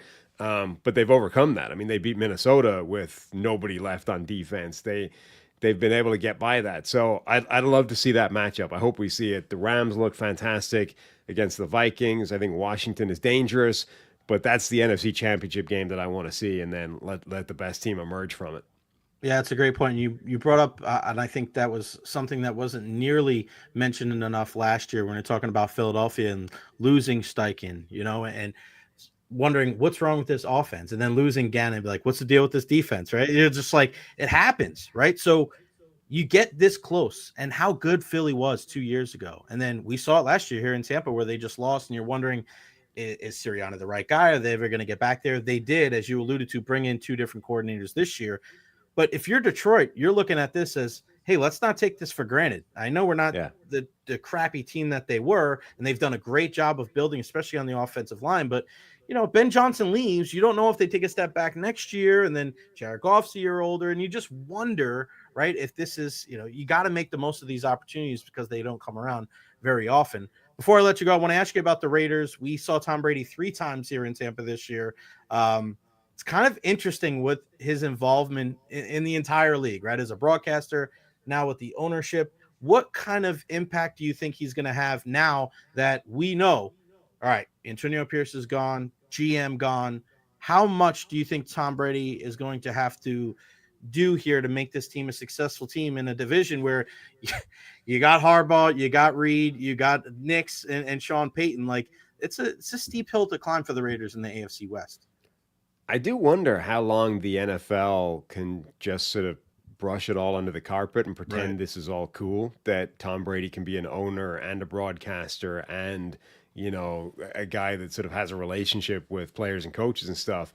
I mean, they are Tom Brady and Fox have the Lions game this week, and the Lions have 2 head coaching candidates, Ben Johnson and Aaron Glenn, there, right? Like, there's a whole list of stuff he's not technically allowed to do as an owner and a broadcaster. He can't, talk to these guys within their own building. He can't watch practice, can't do any of the normal things that color commentators do as part of their job. You're also not allowed to tap up opposing coaches. So, I don't know if he can even talk to these people, as normally they've been sort of sequestering people and bringing them to a studio or whatever, and Tom Brady sits down on a neutral site so they're not violating anything.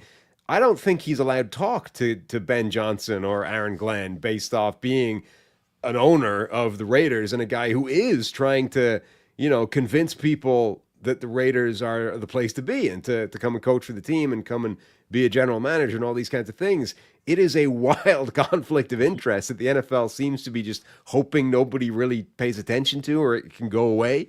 I don't know how long that can go, but look, Brady is arguably the greatest player to ever play the game. He has a gravitas that few people can match, and he can convince people of things, right?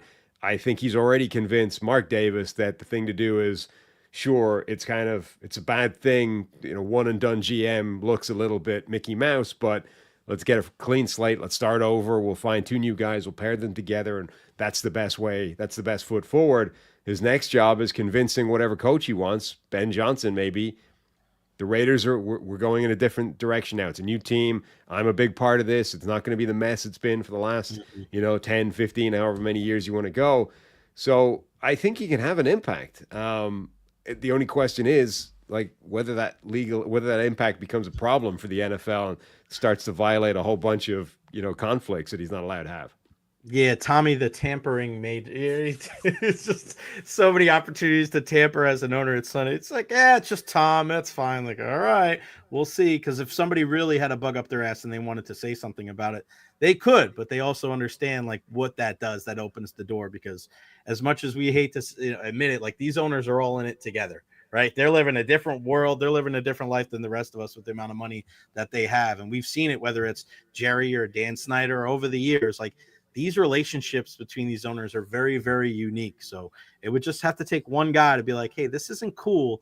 And that would just open up, and that would just be a whole ball of wax. Sam, before I let you go, let everybody know what you got going on, man, with the 33rd team. You and Steve, you do a great job on the Check the Mic podcast. I love seeing what you guys are doing. Yeah, thanks. We took our show this year, left PFF in the summer, created Check the Mic, and we're now at the 33rd team. You can find us on YouTube or wherever you listen to your podcasts if you just search Check the Mic. The man, Sam Monson, NFL on Twitter/X. Sam, thank you. You always make me feel a whole hell of a lot smarter when it comes to football. I appreciate you, brother. Thank you for your time, and have a great rest of your week, buddy. Anytime. Thanks for having me on. You got it, buddy. The one and only Sam Monson. It's just great information. I love how we can just talk about so many different things when it comes to the National Football League. Follow me on all social media platforms: Facebook, YouTube, Twitter, Twitch, TikTok, everywhere. Like and subscribe. You heard our guy Scott Reynolds from Pewter Report mention that as well. Yeah, I mean, really, really good stuff there. Let me see real quick. Grandma wants to know, how long is my podcast for? We're going like 2 hours. We're going to answer about 2 hours or so. Just to make sure she's tuning in as always. And thank you all for supporting the podcast as well. We're going to be chatting with our guy, Greg Linnelli, in about 10 minutes about all things Tampa Bay Lightning. A lot of football talk today. And after we talk to Greg, we're also going to discuss the Roki Sasaki Sweepstakes. He still hasn't picked a team yet. So I'm looking through. Nope, nothing yet there. And then also Monday Night Raw recap of what happened last night. Episode number 2 on Netflix for Monday Night Raw. Bo Nix, Denver Broncos quarterback, played through back fractures. I know a lot of you saw that yesterday. They are in a good spot when it comes to the quarterback position. I think if you drafted a quarterback in the 2024 NFL draft, you got to be pretty happy with what you got. Even New England. And it was an absolute dumpster fire with Gerard Mayo there. And I get that. But now you have Mike Vrabel. He seems to be very happy with Drake May. It's ironic that he played as well as he did when the coaching situation was just, it wasn't like they put him in the greatest position to succeed. We know how good Jaden Daniels has been. And even Caleb Williams, I think he's shown flashes. And when you look at Chicago moving on from Eberflus to trying to get a guy that can unlock the potential of Caleb. It's exciting. It's got to be exciting as a Chicago Bears fan, even though there probably is a little bit of trepidation because you saw that story with Justin Fields. J.J. McCarthy and the Vikings, obviously they're done, but you look at their offense and you know that you're going to have Aaron Jones and you're going to have Justin Jefferson and T.J. Hawkinson and Jordan Addison next year. To have that with a guy like J.J. McCarthy and have a full offseason to work with those pieces and a really, really good coach in Kevin O'Connell. I thoroughly enjoy him.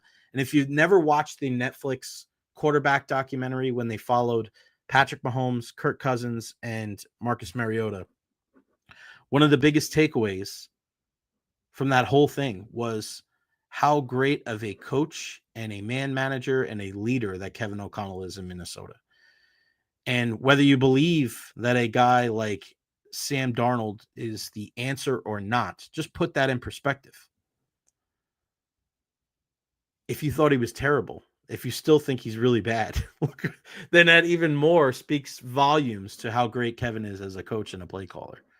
So shout out to him. And I'm very curious to see how that goes forward. I thought you had beef with Greg and Nelly. That's what somebody said. We're going to find out at 1:30 if we really have beef. He's watching. He'll be joining us here in a second.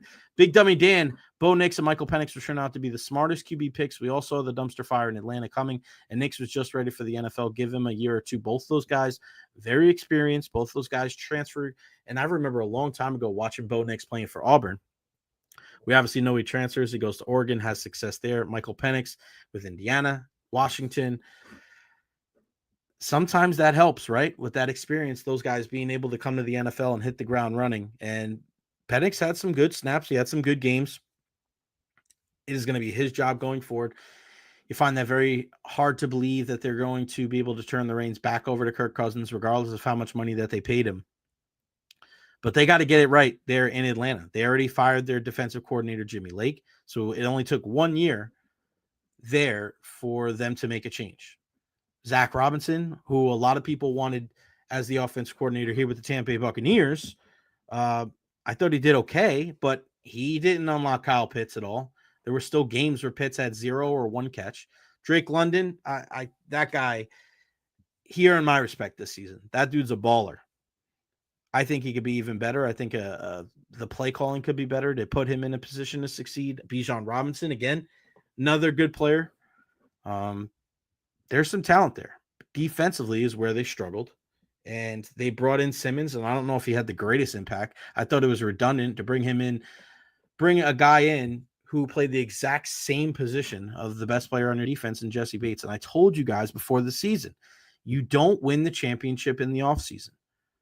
You may think you do. You may think it's a big deal that you go out and trade for a Matthew Judon and you sign a Kirk Cousins, 2 guys coming off of Achilles injuries, but look at their contributions to the team this year. The pass rush did do better at the end of the regular season, but nowhere near where they needed it to be for them to win the division. And Kirk got sat down for Michael Penix Jr., and now they're looking to offload him. If you're a team in the National Football League, in no form or fashion should you trade for Kirk Cousins. No way. Shouldn't do it. Don't do it. That would be a terrible move. So you know what that means. It means that the Cleveland Browns is probably going to do it.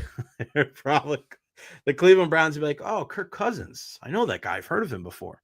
Let's get him. All right. We're going to bring in our guy, Greg Linnelli, here in a minute. There is a move that has been announced by the Tampa Bay Lightning. They've recalled 6'6" center Jack Finley ahead of tonight's game in Boston, former second-round pick in 2020. So we know Gage Gonsalves put on waivers. So if nobody claims him, back down to AHL for Gage. Didn't really like what I saw from Gage Gonsalves. Just not impactful enough. When you need a contribution in your middle six, you put him down on the fourth line. I don't know if that's necessarily getting the most out of his talent. I thought after the first 5 or 6 games, there was a little bit of a glimmer of, okay, maybe he can contribute. Maybe he can do something here, but he's just another guy, unfortunately. And the Tampa Bay Lightning need more players in their middle six that are going to be game changers. And we'll bring it up now. We'll bring it up to the end of time. When the Lightning were their most successful in the last decade, they had that stud of a third line with Gord and Coleman and Goodrow, and you didn't have to move those guys around. You didn't have to wonder what they were going to bring to the table every night. You just knew they were going to be the first guys over the board. They started pretty much every game. All 3 guys could kill penalties. You just knew the kind of effort, you knew the kind of production that you were going to get from those 3. And the big thing with the Lightning is they're still looking for that on that third line. What kind of third line are they going to make? I think you kind of have an idea who your top 6 forwards are.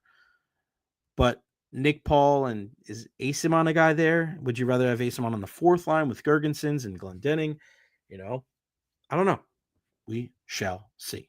All right, let's bring him in. We'll bring him in a little early because we love him so much. The one and only from Otter PR, Lightning Radio Network, the one and only Greg Linnelli with this schnazzy polo that he's got on. What's going on, buddy? How are you? Good, man. Thanks for having me on. How does it sound? Okay. Sounds fantastic. You Except and your the person on the mic. Yeah, I know. I mean, it's what you got to do. It's what you got to do on game day. You know what I mean? You got to do, man. Way good. Scraping the bottom of the barrel to get you on. I appreciate it. Thought said I thought you had beef with Greg Linnelli. No, I didn't. I have beef with Greg Linnelli. That's one N. He's 2 N's, 2 L's. I was going to say, is this a thing here? But no, we're good pals. You got that right, buddy. For sure. Yeah, I mean, I just mentioned it, but Gonsalves you want these young guys that get called up, Greg, to be contributors. You want them to be, part of the future, and you want them to have the impact that we saw from the Points and the Sorellis and going back to the Sergachevs. But Gage was a guy he just didn't bring enough to the table. It's interesting. I think this is the Connor Sherry trickle-down effect, because he was supposed to be in that bottom 6, I think, to give you a little bit of oomph, maybe even in the top 6 to a degree. But I think when that experiment kind of fell through a little bit, the area where the Lightning need the biggest upgrade, in my opinion, and I agree with you, we've been talking about it on Power Lunch on Lightning Radio, has been they need a little bit more juice in their bottom 6. Yeah. And Gonsalves, I think, was the next guy in line in their minor league system to come up and potentially be that guy. I mean, he had played a bunch of AHL games at this point. At some point, you need to find out what you have. Geeky made the team coming out of camp, so I think they feel like he's part of that potentially. Mm-hmm. But I think Julian Breezewa is going to need to make a move, if he can, to address the bottom 6 if you really want to feel pretty good about where this team's going to be headed into the postseason. Because I think that's actually... metrically, if you're looking at things, defensively, they've been a lot better. I think their goaltending is pretty solid. Mm-hmm. I think their stars are playing at a pretty high level. If you can try to address the depth, I think that's the route you need to go. Yeah, and it's hard to find those guys, right? Because you need guys that can play with a little bit of a grit and sandpaper type to their game. But guys that are going to chip in offensively too, right? Because you can only have so many guys on that bottom six that, they play like Asamont's a great example. Like he's got to score a goal like he did, last week, where it's like, all right, you got to chip in with a goal every 7 or 8 games, right? I mean, you can't just be a guy that's flying around all over the place. Like you got to contribute offensively, and to find that guy, sometimes it's easier said than done. I mean, last year you were able to see they brought in Anthony Duclair. He had some success on that first line, but then he struggled to really find the back of the net, and then you saw him kind of sliding down the pecking order, and you realized that's why Anthony Duclair has played on so many different teams. Not because he's a bad guy or that he's a terrible player, but he's just very hot and cold. So I'm with you. I wouldn't be surprised if they made a deal to fortify that third line. Jack Finley gets called up, 6'6", Greg. Could he be kind of an infusion of something a little different for this team that can maybe just open some eyes and maybe get some regular playing time?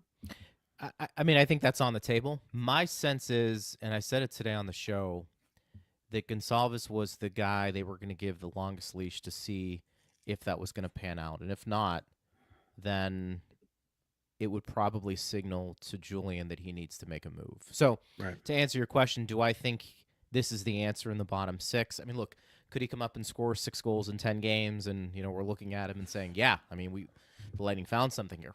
Sure. Do I think that's going to happen? Probably not. And you're getting a little closer to the deadline. So I would say at this point, regardless of what Finley does, I think that next move needs to be, what can you do to upgrade? And look, I think Asamont has provided some of that a little bit on the fourth line. Sometimes he's moved up to the third. Want to see a little bit more from Chafee. I think he started out strong a little bit, and it's tough with these young guys. They come up, and when I say young, relatively speaking, at the NHL level, his age is suggests he's a little older, but you need to kind of figure it out. You need to start producing a little bit, and you can't go in these lulls where you go, 1 goal in 15 games. Gergensen's a little bit different because he's a veteran, signed to a deal. I think he's getting chances. He just hasn't scored. And Glendening, he's there for face-off and penalty kill, in addition to a couple of those other guys. But I think where this is coming down is, can you get another forward? Probably not in your organization. Maybe they thought that was Cam Atkinson, to a degree. And they're going to have to do things sometimes relatively inexpensive because of the cap, unless they move somebody out, which they could. But I think you're going to have to just probably go for the rental and see if there's a team out there that's willing to maybe unload a veteran who, maybe part of it is salary exchange, or, they're picking up some of the salary, who has a pedigree, and maybe you get lightning in a bottle. No pun intended. All pun intended, my friend. That's right. Yeah, you're just kind of looking at teams at the bottom of the standing. Is like, it's tough because it's still, we're past the halfway point now, right? So people are kind of reassessing, like, all right, where are we at? What do we need to do to be successful? I mean, do they... Yanni Gourde probably makes too much money. So you have to look for these teams where, if you're going to get a guy that's got some tenure, right, and a guy that makes some decent coin, they're going to have to take some of that money because of how close that the Lightning are to the salary cap, unless they're going, salary in, salary out type of thing. What do you make of Connor Geekie getting a healthy scratch the other night? Yeah, I think this is probably part of the process with him. I think they've made a commitment to keep him up here on the NHL roster, which I think is the right move. But I think you have to just keep it in perspective. He's 20 years old, and I think he's going through the ebbs and flows of a rookie in the league. I think the question for the Lightning in general, and maybe one, with your audience and anybody who's out there that's a Lightning fan, is Geekie best served potentially on a second line, but playing on a wing with Cirelli and Hagel, where he doesn't have to drive play, but he's playing with 2 skilled players? Or do you want to move him down and kind of protect him a little bit more on a third line, depending on who he's playing with? I think maybe some of that depends on who they get, if they do. Right. But I think they're intrigued by the tools in that toolkit, so to speak. And I think, for me, he just needs to be more consistent and shoot, because he's got a good shot. Yeah. I'm just wondering if he's best served to be playing with guys like Cirelli and Hagel, who can maybe drag you into the fight a little bit and be a little bit more noticeable. But I also know his natural position is center, and sometimes that's tough, And that's where I think we would like to see him right? You would think that that's what you would want to see. But what I've noticed, and tell me if I'm wrong here, I see him being a little bit too deferential to Sorelli and Hagel and going Yeah. like, all right, well, I'm supposed to be the scoring guy on this line, right? You guys grind, you have that great chemistry, and I almost feel like he's not. He's just deferring to them just a little bit too much, right? And I just think that's where it's kind of, and I've been kind of calling him out for the last 2 weeks or so. We're not trying to be fair. He's 20 years old. He's a rookie, but Yeah. I think that the guy needs to play with a little bit more snarl and play with a little more, attitude and aggressiveness. Like, dude, you're here. Like, don't worry about it. Don't look over your shoulder. Like, they're not trying to get rid of you. They're not trying to send you down. I just hope when he comes back, like, he's a big guy. He's got some skills. He's got hands. Like, he's got more, you would think, offensive pedigree than maybe a Sorelli and a Hagel as far as just like overall top end talent. Now, the work ethic and the grit and stuff like that. I mean, not many people have what Sorelli and Hagel have, but if you're not going to see it on the second line, then maybe I would rather see him on the third line in a center role, maybe forming a partnership with Nick Paul, like we see with Sorelli and Hagel. Sure. And I know Atkinson was taking skates today on that second line. So I just think you got to see more from the kid. And I'm not trying to put pressure on him. And I don't want anybody in the Lightning organization. I don't think they will, but I just think there's more in there, Greg. I think the guy's got talent, and hopefully this is one of those refresher things of like, hey, take a breath, relax. But when you get out there, man, I know he wants to be Alexander Barkov, but I want to see more Brad Marchand out of his game.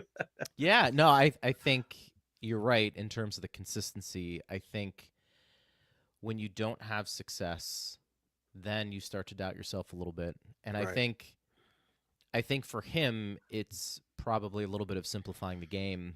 To your point, I mean, you get an opportunity to shoot the puck, shoot it.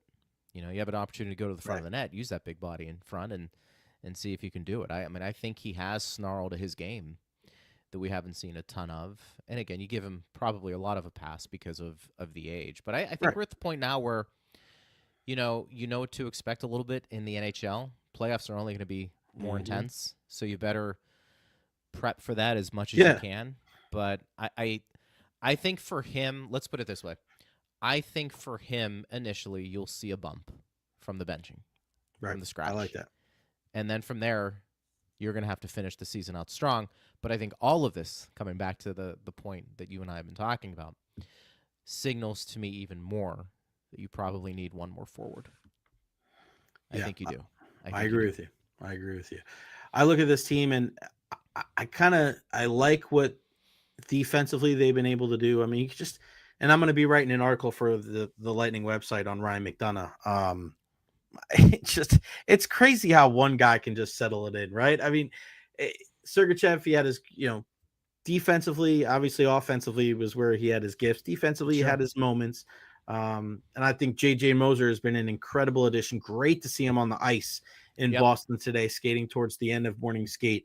But man, having Ryan McDonough back, it's all about slotting, where the guys slot. And Eric Chernak has just been a different guy. And I don't think he was terrible last year, but he's just so much better playing alongside Ryan McDonough. And that leadership, whether it's off the ice or on the ice, like, this team's just different defensively because Ryan McDonough's on the team. It's funny when you take a look at the Lightning's back end this year. Have there been two more impactful players coming over than McDonough and Moser? Right. Because not only was Moser a really solid defenseman, and people didn't see him a lot, he comes over here. Right? He's been really good playing with Hedman, but also the trickle-down effect you have with McDonough, not only playing with Chernak, but now you slot guys like Perbix and Radish maybe in that third pair, and then you have Lilleberg who's coming in. Plus, they've got a couple of younger guys, Crozier, who has been banged up a little bit in Syracuse, who they like a great deal. So I think their back end probably is as deep of a position that it could be. And I wonder about this, and this is more of a big picture topic, which I find interesting. So often in the Hall of Fame, you are talking about offensive numbers, typically, that are associated with the forwards, of course, and defensemen. But I'm wondering, and you saw him a lot more in the Rangers when he was there, and, obviously he competed in the same division as the Penguins for all those years, how good of a defenseman he was and is. can you make a case? And you'd have to look at some other metrics, but the thing you said about leadership, and now here's where the Stanley Cups come in. Here's where, are you still productive heading into your mid-30s? Can you start making an argument, and should there be an argument, that Ryan McDonagh, as a defensive defenseman, has a seat at the table to at least be in that conversation of a Hall of Famer? Yeah, I mean, 2 All-Star game appearances in 2016 and 17, 2 Stanley Cup champions. Probably not. Like if the Lightning won 5 cups, maybe, right? But the one thing I do remember about why initially I thought it was such a great move for the Lightning was that what he did for New York, Victor Hedman was doing in Tampa, right? Sure. So not only was McDonagh on the first regular defensive pairing with Dan Girardi, he was also the quarterback of the power play and your best penalty killer. Yeah. So he was out there every single time, and that's what Hetty was, right? So when you started seeing, when McDonagh came over, and then you started seeing the rise in play, well, you had Coburn here, right? And Sergachev. Sure. So it was great that those guys could kind of take some off the plate. But the reason why those 3 defensemen work well together, and we'll go Sergachev, Hedman, and McDonagh, was that Hedman didn't have to play on that first penalty killing unit because he knew McDonagh and Chernak were the first guys over the board. Sure. You knew that McDonagh didn't have to play on the power play at all because Hetty was the quarterback, Sergachev was the second. You could give him a break. And I remember one of the coolest things ever, John Tortorella couldn't coach in the All-Star game that one year, and Wayne Gretzky filled in for him. And they didn't know who the lines were going to be in the Metropolitan Division. And Gretzky went over to McDonagh and said, "You've been following these guys around for the last decade. Go play with Ovechkin and Crosby." Like, what a great story, right? Like, you've done such a great job. Yeah, go play. And he's like, sure. "Shit, don't mind if I do." Like, Right. has there been a more like you've earned that, because he's played against those guys for years and years and years, and he's just such a great guy off the ice. I was busting his chops because he had that. We were talking about shorthanded goals. He had that one a couple weeks ago. He had 5 shorthanded goals in one season. Like, it's hard to get 5 shorthanded goals as a forward. He has it as a defense. I think it was in 2013. Right. But what he was like, I was on a heater. I asked him about it. I was like, Jay, I was on a heater that year. I was like, 5 shorthanded goals for a defenseman. I think it's a Bobby Orr type of numbers. But yeah, a contributor in a big way, and not just off the ice, but on the ice. And as much as, a lot of the fans do miss a guy like Steven Stamkos, this is really the best case scenario, in my opinion, because you usher in a captain like Victor Hedman. That's like, he's a captain anyway. On any other team, he would have been the captain, right? Sure.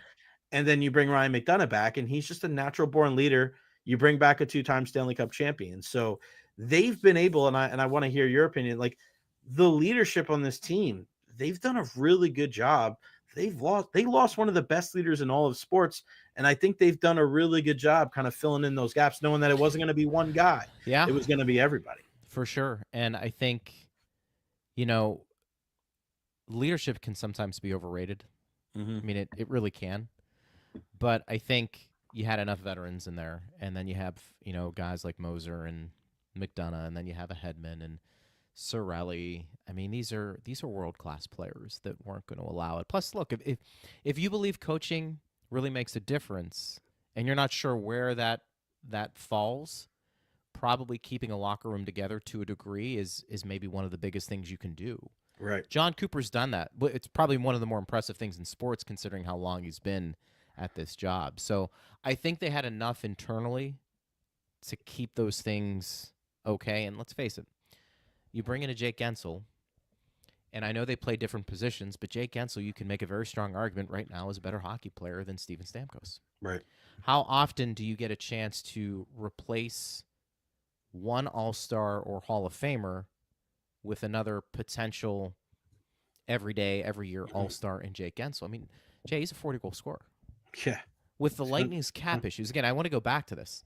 With the Lightning cap issues, you're able to bring in Gensel, who's a 40-goal scorer in his prime, and you're able to bring in J.J. Moser and Connor Geekie, who potentially will be part of that train that keeps going to compete for a Stanley Cup. I mean, that to me is the remarkable aspect of what Julian has done. So, yeah, I mean, leadership group helps that those guys are productive still in their prime, always, and I think having a head coach who's been able to kind of navigate those waters for so long has helped a great deal. Gensel 2 years with 40 goals, and then another year with 36. Just a guy that 30 Team goal USA, scorer, right? Team Coming up here and USA then, guy, yeah. which will be interesting. Do you think it's a good thing that the Russians aren't playing? As No. far as No. no, I mean as far as not like obviously like politically or No, just no, not I in don't. the I mean, I tournament. don't think you can have a legitimate tournament if the Russians aren't in it. I know, but That's what what I'm I'm saying asking. is, do you think it's a good thing that for like Vazzy and some of these other guys in Kucherov to get off their feet a little Oh bit? yes, yeah, Yeah. 100%. I should have let you finish. I apologize. Yes, That's all yes. good. I actually have said this. I don't know how you feel.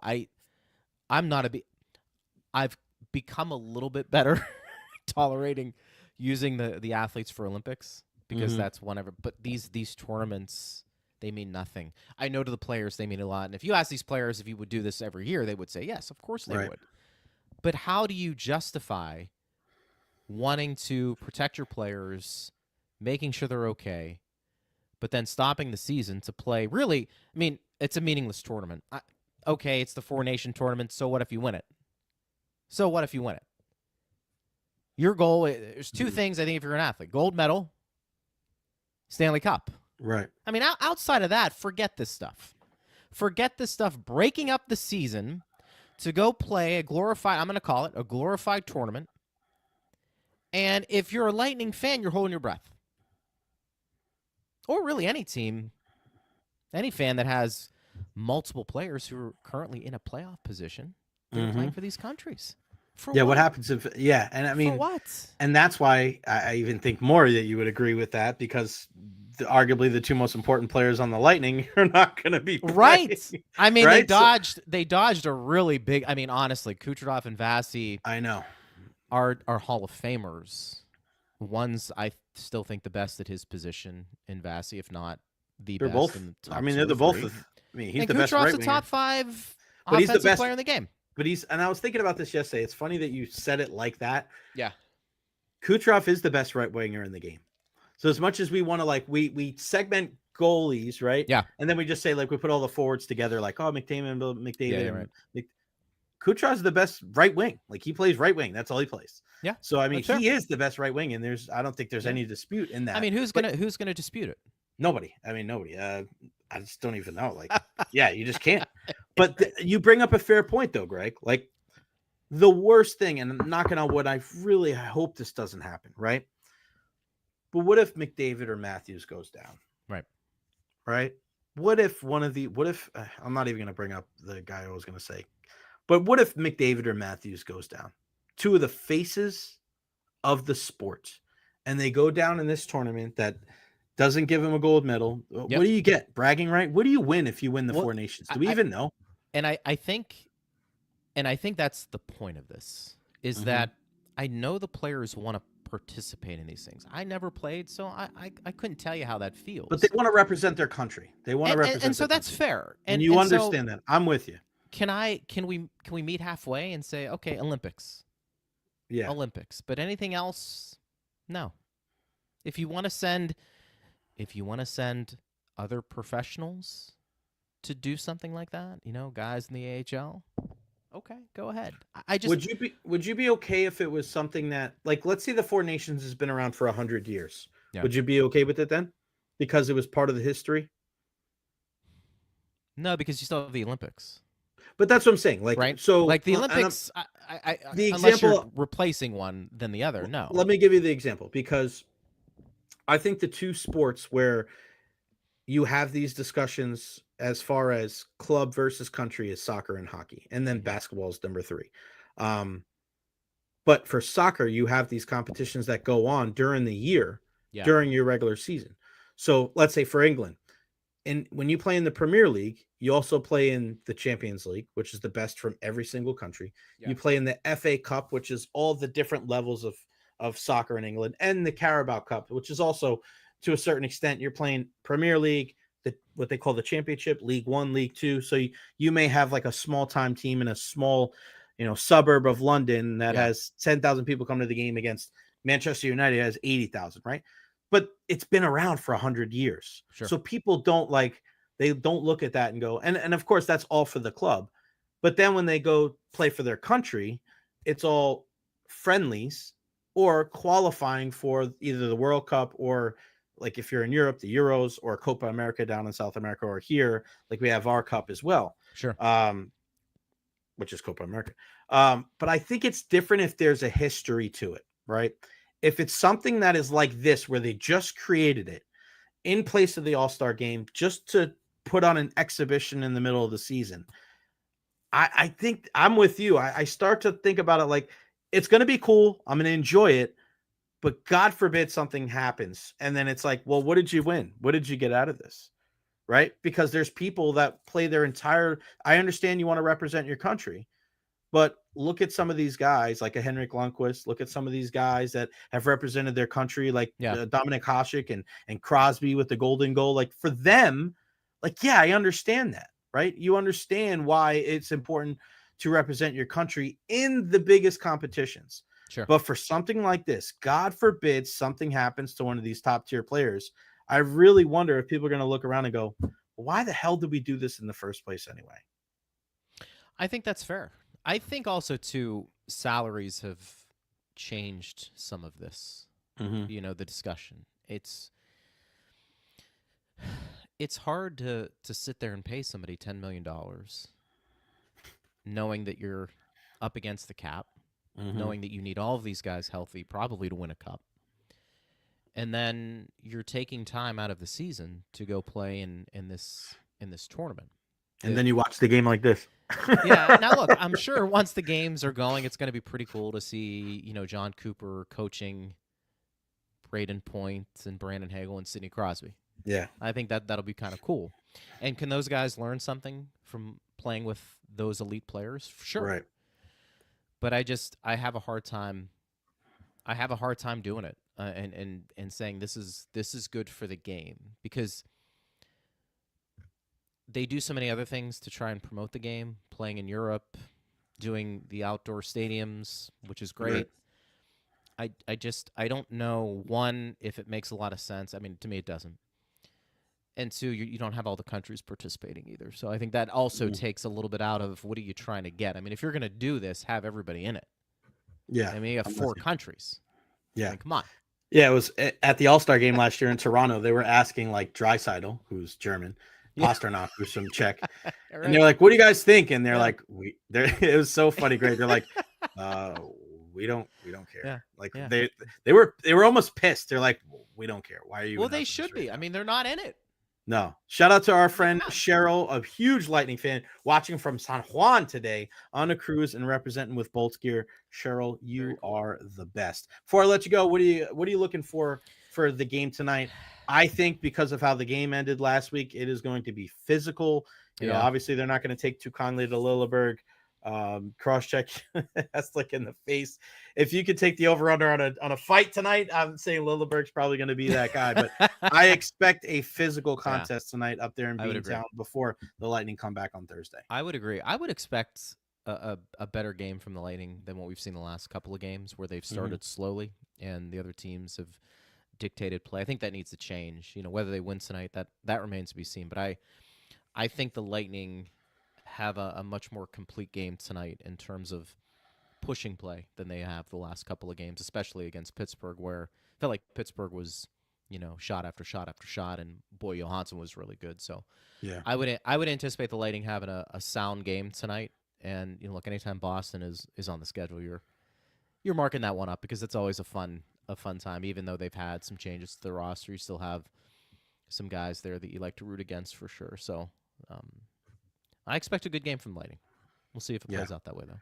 Let's just make sure that they wash their uniforms before they come back, because there's that stench that Boston gives you. We smelled it at Emily Arena last week, and it's a stench that once it gets in your nostrils, it doesn't go away for a long time.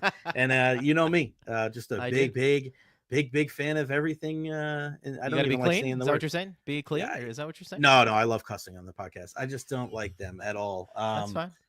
Yeah, just the way it goes. Greg Linnelli, the one and only pre and post game for our friends over at the Tampa Bay Lightning, Otter PR. So if you need some PR, go check them out at Greg Linnelli on all social media platforms. You're the man. Appreciate you, brother. Right, and I'll see you on Thursday night. You got it, brother. Appreciate you. Thanks for having me on. You got it, pal. The one and only Greg Linnelli, good pal of mine, Lightning Audio Network, Bolts Radio, doing a great stuff over there. Give you an update on the Roki Sasaki Sweepstakes when it comes to where the Japanese right-hander will be plying his trade next year. We know that teams like the Yankees and the Mets are out, Cubs out as well. It looks like Dodgers, Padres, and Blue Jays. Now, do I want to see him with the Toronto Blue Jays so that he can face the Rays, a bunch of times? No, but listen, if he goes to LA, people are going to be pissed. This is way worse than anything happened with the Yankees in the 2000s. Tyler Glasnow, Blake Snell, Teoscar Hernandez, Shohei Ohtani, Freddie Freeman, Yoshinobu Yamamoto. Like, what are we even doing now? Yeah, let's just defer all these payments. Like, they're just stacking on stacking every single year. And it's weird just because I guess it's happening out on the West Coast. Like, people don't care as much. But if any other team, especially if a team like the Yankees or the Red Sox or the Mets did this, people would freaking lose their mind. I think this is going to hurt when it comes to people tuning into baseball next year if he does go to the Dodgers. It's just like, come on, man. Who wants to watch this? I like that there's no salary cap, but I think also it's just like, what is up with these players? Like, let's just go to the Dodgers. Like, who wants to do that? You're just going to be one of a number of guys? Like, I don't know. That's weird. It's weird to me, and I hope there's I hope he signs with the Padres. I think that would be good. Go to the Padres and try to stick it to the Dodgers every time. All right, before we go, it's time for my Monday Night Raw recap, the second show on Netflix. These are some of my bigger takeaways. Number one, I need to see Seth Rollins and Drew McIntyre join forces to fight CM Punk. I brought this up with our guy David Shealy a couple weeks ago. I think those two guys should get with Kevin Owens, and they should form their own little faction, because last night, after hearing them go back and forth on the mic, like them not liking each other, I'm not buying it. It was more of a professional courtesy. They're going after the championship. And even Drew saying, like, Seth, you didn't get involved last week. All right. Neither did Jey Uso. And he was more involved in the Bloodline storyline than anybody. But you know why he didn't get involved? Because he had a match with you coming up, just like Seth had a match with CM Punk coming up at the end of the night. So I just thought it was a weak argument. And I don't like when there's kind of a blurring of the lines of if there's a heel, if there's a face. Give me good guys on one side, give me bad guys on the other. And I think that would make a lot of sense because people want to cheer for CM Punk. They're glad he's back in the WWE. He's still making rounds to cities that have not experienced him back with the company yet. So put together a group of guys that he has beef with, that beat the snot out of him every week, and build it like that. I think that makes a lot of sense. I love that Penta is in the WWE, but he looked a step off, in my opinion. You know, he's 39 years old. And if you've been watching him as long as I have, and you saw what he was able to do in AEW with some of those great matches with the Young Bucks, him and his brother, he's been through some wars, right? But he's got to get used to the WWE ropes as well. You could tell they were not as tight as some of the other ones. There was a move early on in the match when he tried to jump off the rope on the bottom rope, and he just didn't get that springboard effect. I am a little concerned that he's going to get lost in the shuffle, right? I really hope that they book him strong. I hope they book him in big-time matches. But let's not forget, he is kind of the appetizer, because when his brother, one of my favorite wrestlers of all time, Rey Fénix, gets here, watch out, because in my mind, he is the best luchador in the world right now. I like Seth Rollins planting the seed with Sami Zayn, telling him he needs to fend for himself. All of these guys helped Roman Reigns win back to Ulafala. And then what? Now Roman he's in the Royal Rumble now, trying to get back to Cody. Like, that's it? Then everybody goes their own separate ways. Like, what inning are we in, Paul Heyman? Tell me. It's just weird how now they're just kind of like, all right, now Jey Uso is going to go fight Gunther. More on that in a second. And it's weird how this is, like, I hope it didn't end here. Like, what's the deal with The Rock? Like, that's it? The final boss? You just congratulated Roman? Like, this has got to build to something else, no? I hope this is just a lull in the storyline and then it builds back up. I don't know. I'm a little worried that it's not going to be what we wanted, how it all came to a conclusion. Gunther clearly the secondary champion right now, and the fact that he didn't wrestle on his show in the first ever Raw on Netflix tells you all you need to know. His presentation has become stale. I miss the old like M. Bison look from the Street Fighter days. Jay is over like a rover, and I'm glad that they put these two together for him, but it's a rush storyline. You know, they're going to fight at Saturday night's main event. You know, Jay's probably not going to go over, but I like that he's getting an opportunity at the World Heavyweight Championship. There's something missing with Gunther.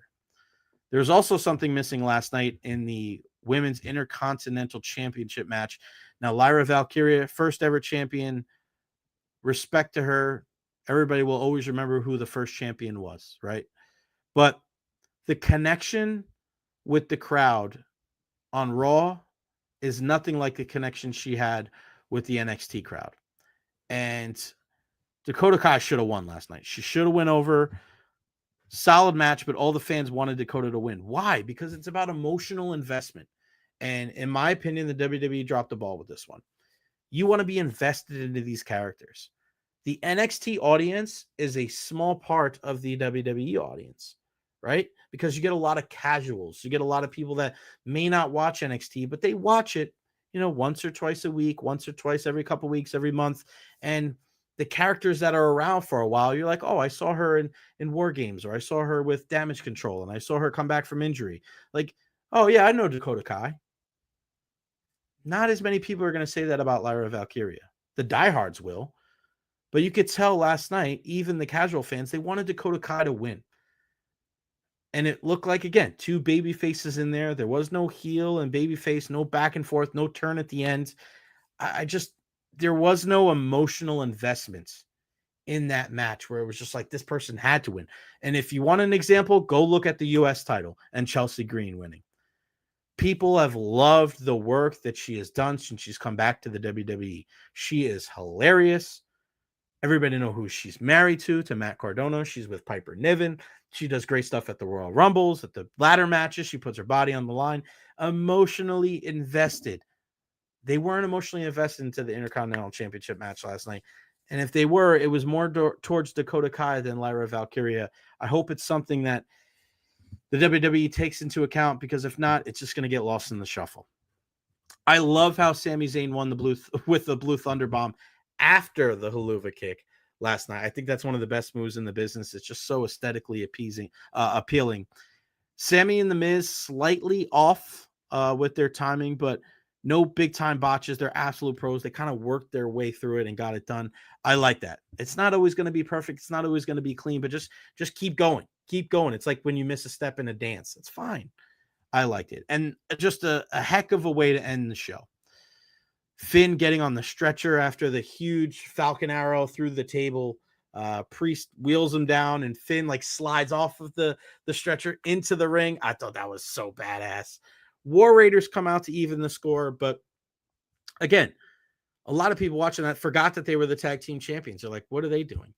You need to have a pop as soon as the music hits and you see these guys running down the ring. And every single time that they are the guys that come in at the end, you just don't get that. They pop when Ivar does his cartwheel and his spinning back kick and does some, their finishing move is great. But people don't get excited about them when they are coming to the ring to assist with the other baby faces. I don't know what you got to do. I think the moment that they were their hottest, when they did all that back and forth with the New Day, that was great. But there's just something missing there. You want to make sure that if you are the group or you are the guy or gal that comes out at the end of the night, 2.5 hours in, and you're here to save the day, that when your music goes off, there's instant recognition. When people see your face, there's instant recognition. But right now, it's not like that. It's not like that with the War Raiders. I hope it changes, because those guys are good as hell. And I think they got a lot of talent. Good dudes, right? They paid their bill. They paid their dues. But it's just there's something off. And that's why, again, it was like a B show for me. I like that there was a lot more in the ring, a lot less pandering like we saw in week 1. But it's got to improve. 1,000%. All right, that's going to wrap it up for me. I appreciate everybody for tuning in today. Again, like and subscribe. Sergio wants to know what shoes I'm wearing for the Lightning game tonight. It's a road game, buddy, so I'm probably barefoot in my house. Big Dummy Dan Fatal 4-way for number 1 contender. KO, Drew, Seth, and Punk make it a Hell in the Cell. Not bad. Then they all turn on CM Punk. That'd be interesting.